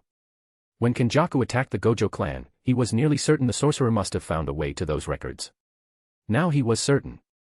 If Kenjaku hadn't, he would have assumed Jiki's eyes worked like the six eyes, operating symmetrically and without fail. Then there was the statement Kenjaku made early on. A fair trade. An eye for a hand. Jiki needed his two eyes for the Susanoo, but there was a technique he had only used with a single eye for years. And he had allowed Kenjaku to get close enough that he could hardly dodge. Amaterasu. Kenjaku's eyes widened as his body spontaneously combusted as Amaterasu's flames ate at them. The body-hopping sorcerer screamed. It was a raw and primitive sound straight from the throat of Kaori Itadori. Amaterasu burned faster than he had ever seen them do before, like something was fueling them. He felt that gaze on him again. A gaze that stared into the very depth of his being in approval. The pressure on Jiki lifted a second later, and he sprang to his feet without hesitation. His gaze locked onto Kenjaku, and for a brief moment, his own eye widened ever so slightly. Amaterasu flames, the black fire that was said to burn unquenched for 7 days and 7 nights, had vanished without a trace. He could not focus on how Kenjaku had managed to counter it so quickly. It did not matter now. Even for the split second that it lasted, the damage had been done. Kaori Itadori was unrecognizable. Her skin was a grotesque mask of charred flesh and melted contours. Her eyes had burst from their sockets, empty and hollow, yet against all odds, her heart still beat. And Kenjaku, he was still in there, alive. It was time to rectify that. In less than a heartbeat, Jiki closed the final distance between them and drove his right fist deep into Kenjaku's midsection. But the impact alone wasn't enough. He shifted his footing with precision and slammed his left hand beneath Kenjaku's ribs. With a twisting motion of his knuckles, Jiki tore through charred skin and liquefied fat, pushing his fist relentlessly deeper right into the very core of Kenjaku's being. That was when it happened. Jiki's single eye widened, his breath catching as something inside him clicked. He felt it. The flow. The rhythm. It wasn't through sight, not anymore. It was pure sensation, humming through his nerves and bones. The perfect alignment of cursed energy, the unshakable harmony of body, mind, and spirit. 0.000001. His cursed energy converged, folding in on itself, sharpening into a singular point. Then it came. A burst. A violent crack of black lightning tore through the air, nearly blinding him as the black flash detonated. Time itself seemed to stagger. Kenjaku's silent scream froze midair, his body folding and warping as the sheer force of the blow rippled through him. His limbs snapped back, his torso crumpled, and then Kenjaku was blasted away, slammed backward with such ferocity the ground buckled beneath Jiki. Jiki stood trembling, his chest heaving with ragged breaths, his body aflame with power. Cursed energy surged like a storm through his veins, crackling under his skin, and he felt it now, his eyes. The mangled organ. It throbbed with the flood of energy rushing through him, and in that instant, he understood. In response, the ruined tissue began knitting and reshaping, the torn pathways repairing themselves thread by thread. Light pierced the black. Shapes returned. The world snapped back into perfect, crystal clarity. A grin stretched across Jiki's face as a low, ragged chuckle slipped from his throat and past his lips. His eyes, both of them now, were wide and intense as he barely suppressed the laugh that threatened to break free, trembling on the edge of madness. Was this it? Black flash. A foot displaced air, a subtle shift in pressure, and Jiki tilted his head in response as an injured and surprised Kashimo came into sight. Jiki's smile widened. Time for round 2. He whispered to the reincarnated sorcerer. Chapter 83, Chapter 83. A black flash was not just a strength multiplier. It struck at the very essence of a being. It touched upon concepts that the human mind found hard to grasp. The immutability of the quintessence of a person. The world froze in the aftermath of that single hit. The crackling sound of cursed energy still resonated through the clearing, echoing like a gunshot. Kenjaku's body convulsed midair, his limbs seizing as the aftershock of the strike coursed through him. For a brief moment, the raw, unfiltered pain was the only thing keeping him conscious before he crashed unceremoniously. The air was heavy with the scent of burnt flesh and ozone. Smoke rose in thin wisps from Kenjaku's charred form as he spasmed in the distance. The skin along his torso and arms was a patchwork of seared flesh, his body hunched over as he gasped for air. His face was an unrecognizable mass of blistered meat, eyes weeping blood and ichor. Despite the horrific injuries, Kenjaku grinned. It was a raw, deranged grin that showed far too many broken teeth. Oh. Oh, now that was a surprise, he croaked, voice strained yet undeniably gleeful. Enough to pull Jiki's attention from Kashimo. Somehow, despite all the damage gotten from both the Black Flash and his Amaterasu, Kenjaku still had enough consciousness to talk, even if he was still missing his eyes. Those same eyes were slowly reforming in their sockets. That was when Jiki understood. Kenjaku had been completely focused on converting his curse energy from negative to positive, and had been running the reverse curse technique from the moment Jiki hit him with the Amaterasu. His Sharingan were pinpricks of red and black in a sea of white. His understanding and comprehension bolstered as the Mangekyo spun at ridiculous speed, the Tomo merging and twisting into the Fuma Shuriken pattern. Every nerve in his body thrummed with adrenaline, and his cursed energy erupted around him like a tempest. He could almost hear Satoru whisper in his ears. A black flash was an uncontrollable and unpredictable phenomenon that happened when cursed energy was applied to a physical hit within 0.000001 seconds. It distorted space, a sudden compression as the user's cursed energy turned black from the sheer precision and impact. I can't explain it with more than technical details, but once you finally land one. His cousin's hand steepled as he looked at him with a grin. You'll know what I mean. You're too distracted, brat. Jiki turned to face his other opponent. Kashimo was battered. Burn scars lined his forearms, and his clothes were half-charred, but he was still on his feet. He wiped blood from his mouth with the back of his hand. Despite the gashes and burns, despite the damage covering his body, he grinned at Jiki with that same feral, manic gleam in his eyes. You think that little fire trick was enough to take me down? You got another thing coming, kid. Jiki didn't respond. His pupils were dilated. Satoru was right. The way he and Nanami had done their best, but the way they described it never really got across what it felt like. He didn't blame them. After going through it himself, he understood. It was like trying to explain what he saw with the Sharingan to someone with regular eyes. He used to think he understood cursed energy. That it was just a more volatile version of chakra. He wasn't wrong, but it wasn't that simple either. Then Joragumo came along and gave him a deeper explanation, a breakdown of cursed energy from a special grade curse's point of view. Those words had sparked a moment of clarity in him. Back then, he thought he fully understood it. He was wrong. None of his past experiences prepared him for the enlightenment that came with a black flash. He knew it was temporary, this undeniable feeling of omnipotence and understanding, but it didn't matter. He had always been a fish in water when it came to cursed energy control and optimization, but now, for these few minutes when he knew he'd be in the zone, the connection ran deeper than ever. So deep that he healed a delicate, complicated organ like his Sharingan in seconds. Reflexively. Without focus. Without effort. He felt like he was high off opium. He could feel his output shoot up to 120%. The only other time he'd felt something close was when he unsealed Joragumo for the first time, to interrogate her about how to separate Yoroza from her unwilling host. But this was more. With the understanding sparked by the black flash, this sudden, blinding insight, he tried to hold onto it. Tried to internalize it. According to Satoru, this moment of clarity was fickle and fleeting, elusive and intense, but maybe, just maybe, with it, he could try. He clenched his fist. The ground beneath him cracked and splintered from the force. His body was a coiled spring, ready to launch forward and tear something apart. But he didn't. Instead, he let the tension bleed from his limbs. He relaxed, then slowly brought his hands together. The sign came instinctively. Like he knew it. Like he had always known it. Ever since his fight with Tamamo no Mae, where he touched the edge of something deeper, an understanding of her essence, of the structure behind her curse technique. That knowledge had been buried in him since then. Dormant. Now he knew he could reach it. Knew he could pull it off. All he had to do was try. Kenjaku's freshly regenerated eyes widened. He understood exactly what was happening. More than anyone, he knew what came after the kind of clarity and control a black flash could bring. Enlightenment. A flash of near omniscience over cursed energy that turned instinct into precision.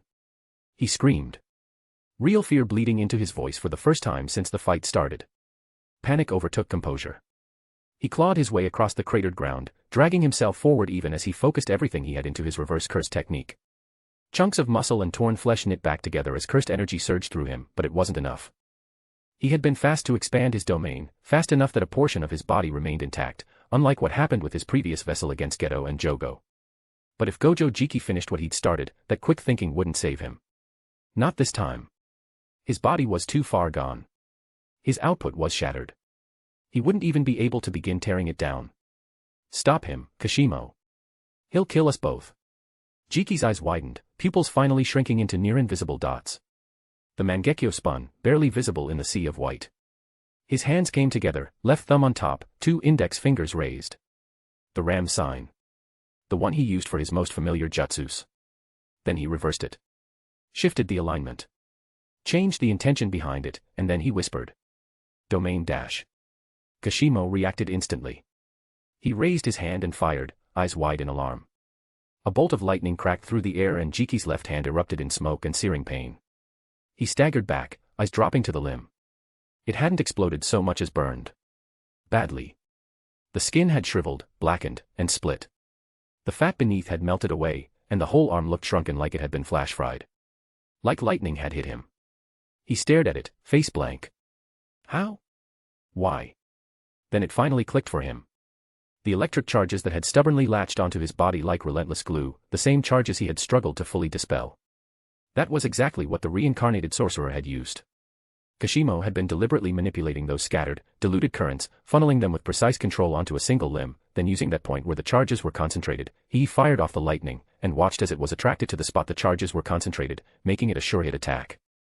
The explosion was enough to completely disrupt Jiki's attempt at a domain expansion. He frowned as his gaze locked onto his injured hand. A sharp irritation burned inside him. That had been his moment. His opportunity. And he had come so close to pulling it off. It was maddening to be interrupted now when he was this near. Don't take your eyes off me. Kashimo bellowed, finally bridging the gap between them. With a desperate roar, he swung his staff down in a crushing hammer strike aimed squarely at Jiki's head. But Jiki didn't flinch, didn't even turn to acknowledge the attack. He was too deep in the zone, his mind focused elsewhere. Instead of reacting in the usual way, he willed his curse energy to respond, flexing unseen metaphysical muscles, igniting the spark that burst forth from his core, centered in his stomach, and sent them straight to his eyes once more. Never before had his cursed energy flowed so smoothly, so efficiently, with such overwhelming control. He refused to call out the technique by name, refusing to give it form or shape with words. Instead, a burst of red spectral bones manifested along his side, rapidly forming into a sturdy ribcage that absorbed Kashimo's hammer strike with effortless ease. Then, almost instantaneously, a hand shot out from his collarbone area, propelled with incredible speed. The still-forming limb, thick with the same red-reinforced bones, slammed into Kashimo with a dismissive slap as if it were swatting down an irritating insect. The force sent the reincarnated sorcerer hurtling backward, crashing into a half-demolished building. Was this what Satoru always felt like? This pure, unyielding power? Jiki glanced down at his ruined arm. The flesh was charred and useless, his nerves fried beyond repair. He couldn't feel a thing. But it didn't matter. It would take him long seconds to heal it. Yet they would be seconds where variables could prop up. Then a fresh thought came to mind. Did he really need both hands to accomplish what he intended? Satoru had always managed to activate his domain with only a single hand, proving it was possible. Which meant what it required was an incredibly fine control over cursed energy, something only the Six Eyes could truly master. Jiki locked his focus onto the one remaining uninjured hand. Slowly, deliberately, he shifted his fingers into a modified single ram seal hand sign. In that moment, powered by the enlightenment born from hitting a black flash, coupled with memories from a past life as a shinobi, someone with deep familiarity and fluid mastery over crafting and adapting hand signs on the fly, his natural talent and control over cursed energy, as well as the Mangekyo Sharingan. They were all multiple coincidences and unplanned variables that led to a rush of lightning electrifying every nerve as Gojo Jiki began to pull off the near impossible. He saw everything in slow motion. Kashimo had already recovered from the last blow, but his staff had been thrown off along the way, discarded. He was blitzing toward him again, determined to engage him in close quarters again and stop the inevitable at any cost. But this time, it was already too late. Both he and Kenjaku were too deep within his range. A domain expansion was paradoxically both a remarkably simple creation and yet the absolute pinnacle of jujitsu sorcery. The requirements were few but strict, and only a handful of sorcerers could ever hope to meet them. Complete mastery of an innate curse technique. Exceptional control over one's cursed energy. Perfect construction of an impenetrable barrier. And most importantly, flawless embedding of one's technique into the very fabric of that barrier. Put plainly, it boiled down to two things, creating a barrier and imbuing your unique curse technique into it. For many sorcerers, the construction of the barrier itself was difficult but manageable. It was a hurdle that most sorcerers could overcome with rigorous training and experience. The real challenge, the true stumbling block for most, was embedding their cursed technique into the barrier, making the barrier a living extension of their technique rather than a simple shell. Gojo Jiki, however, was an anomaly, and something else entirely. His problem was fundamentally different, something no other sorcerer had ever suffered. He lacked an innate technique, at least not in the way typical sorcerers had innate techniques. His awakening or his reincarnation had somehow erased the part of his brain that should have housed one, or perhaps this body he now inhabited was never meant to bear a technique in the first place. Whatever the cause, it was a problem so deep and fundamental that even Satoru Gojo himself could never have helped. But now, at this very moment, blessed by the sparks of black lightning that crackled around him, he finally understood. The pieces that had eluded him for so long suddenly clicked into place. Merging the clarity with the enlightenment he had gained from Tamamo no Mae was the next step. And finally, with barely more than a whisper, he spoke the words that had escaped him for so long. Domain expansion. He could feel it beginning to form beneath his feet. The black void of the barrier unfurled like ink, an ink that spread out over the cracked stone beneath him, spreading relentlessly, flowing outward. It moved in all directions, swallowing the shattered school grounds, the crumbling buildings, and even the air itself. It ensnared Kenjaku and Kashimo before either could react or escape. Then the darkness curved upward, folding into a perfect dome that sealed them inside, trapping them in an unbreakable cage. That was when the second phase began. Unlike most, Jiki had options. With the aid of the clarity born from his recent enlightenment, he could have called upon multiple techniques. But instinct took over, drawing from the technique that had carried him through his past life. An idea born of the mad dreams of Uchiha Madara and Obito. He didn't embed some simple innate jujitsu technique. No, he embedded something more fundamental to him. Tsukuyomi. Heavenly delusion. The moment it took hold, the domain locked into place. The darkness was pushed to the edges of the domain, as the horizon was lit up by a black sun that hung ominously in the sky. Though he didn't invoke it directly, the presence of Amaterasu was undeniable, bringing light to the darkness below. His unwilling guests were greeted not by the familiar world they knew but by something far worse. Blood soaked the ground in every direction, pooling and spreading endlessly beneath their feet. It splattered the surrounding walls and shattered buildings. Every drop was perfectly recreated. It was a damning scene born from memories that refused to fade. The blood had already dried and caked into the surroundings, painting macabre patterns onto the ruined older Japanese architecture. Beneath his feet stretched a street that branched endlessly like the limbs of a tree, with a main thoroughfare stretching far into the distance. But Jiki found himself unable to move forward, unable to take a single step down the familiar yet horribly twisted path, not with the scene that accompanied it. Rows of bodies lay along the street. Eyes wide open and vacant, mouths slack and silent. They all stared at him, judging. They were all familiar faces. Men, women, children, all victims of an atrocity etched deep into his soul. His first sin. The Uchiha massacre. Jiki didn't speak. There was no need. This was the moment that broke him, the memory that never left him. The moment that stayed with him and shaped his path forward till his dying breath by his brother's hands. Your domain is a non-lethal one then. Like an old-school sorcerer, Kenjaku whispered with fascination, voice cracked and dry. Only then did Jiki turn to face the two men behind him. Kenjaku still looked like a scorched corpse. How he was even moving remained a mystery, but Kashimo appeared more alert, his stance tight with tension at his presence inside the barrier. His hand was stretched out, like he ached to grab something, but he said nothing. If this is a non-lethal domain, then there should be rules. You can't. Wrong. The word hit like judgment, and before Kenjaku could finish, his body spasmed and with a scream his leg twisted violently behind him, tendons snapping like ropes under tension. Kashimo moved instinctively to attack, but in the space of a blink, he found himself bound to a cross. His limbs were tied with ropes that looked deceptively fragile, yet they didn't budge, no matter how violently he strained against them. The moment a target fell under Tsukuyomi, nothing else mattered. But unlike a mere illusion, in a domain-embedded Tsukuyomi, where lies and truths blurred, there was no escape. No time limit. No strain on the caster. In this space, Gojo Jiki was God. Kenjaku forced himself upright with visible effort. Blood oozed from his ruined leg as he muttered, new shadow style, simple domain. A pond of blue spread beneath him as the technique activated, as he tried to create some measure of sanity in Jiki's domain. But it was pointless. He wobbled to his feet, found a stance on one leg, and gave Jiki a strained, sardonic smile. I've made a pretty big miscalculation, haven't I? Jiki didn't answer with words. He couldn't do anything to Kenjaku while he was inside the simple domain, but the solution to that problem was disgustingly simple. He tilted his head slightly, then he moved. In a blur, he vanished. The next instant, he was inside Kenjaku's simple domain. All he had to do was drag him out. He clamped his palm over Kenjaku's skull and, with raw force, ripped him from his own technique. He dragged the surprised sorcerer bodily across the domain. The back of Kenjaku's head carving a brutal furrow into the ground, until Jiki stopped several meters away. He stood over the ruined form, then leaned in and whispered, "Yes. You have." Then he let go. In the next instant, time snapped. Not backward, but sideways. Reality reasserted itself, his domain acting upon them. And Kenjaku found himself bound to a cross beside Kashimo, his arms and hands were completely restrained, fingers pinned and useless, unable to form seals for even the simplest counter. Kenjaku's eyes were still wide in shock. He slumped against the restraints as he let out a self-depreciating chuckle. His eyes drifted across the scenery. For a first-time domain, he said, voice calmer now, this is pretty refined, I'll admit. His fear had faded. He looked almost resigned. His gaze wandered across the blood-soaked landscape, the endless corpses, the dried crimson painting the buildings and sky. He took it all in slowly, like he was trying to memorize the horror. Although, he added, voice quieter, the mindset required to create such imagery. Only then did the burned husk turn fully to Jiki again. What sort of things are going through that head of yours, Gojo Jiki? Jiki gave the bound sorcerer an unreadable look, but his own gaze soon drifted. He hadn't meant for this to surface. He hadn't wanted it. But the domain had chosen, and now the memories walked alongside him. The figures lining the road made his stomach twist.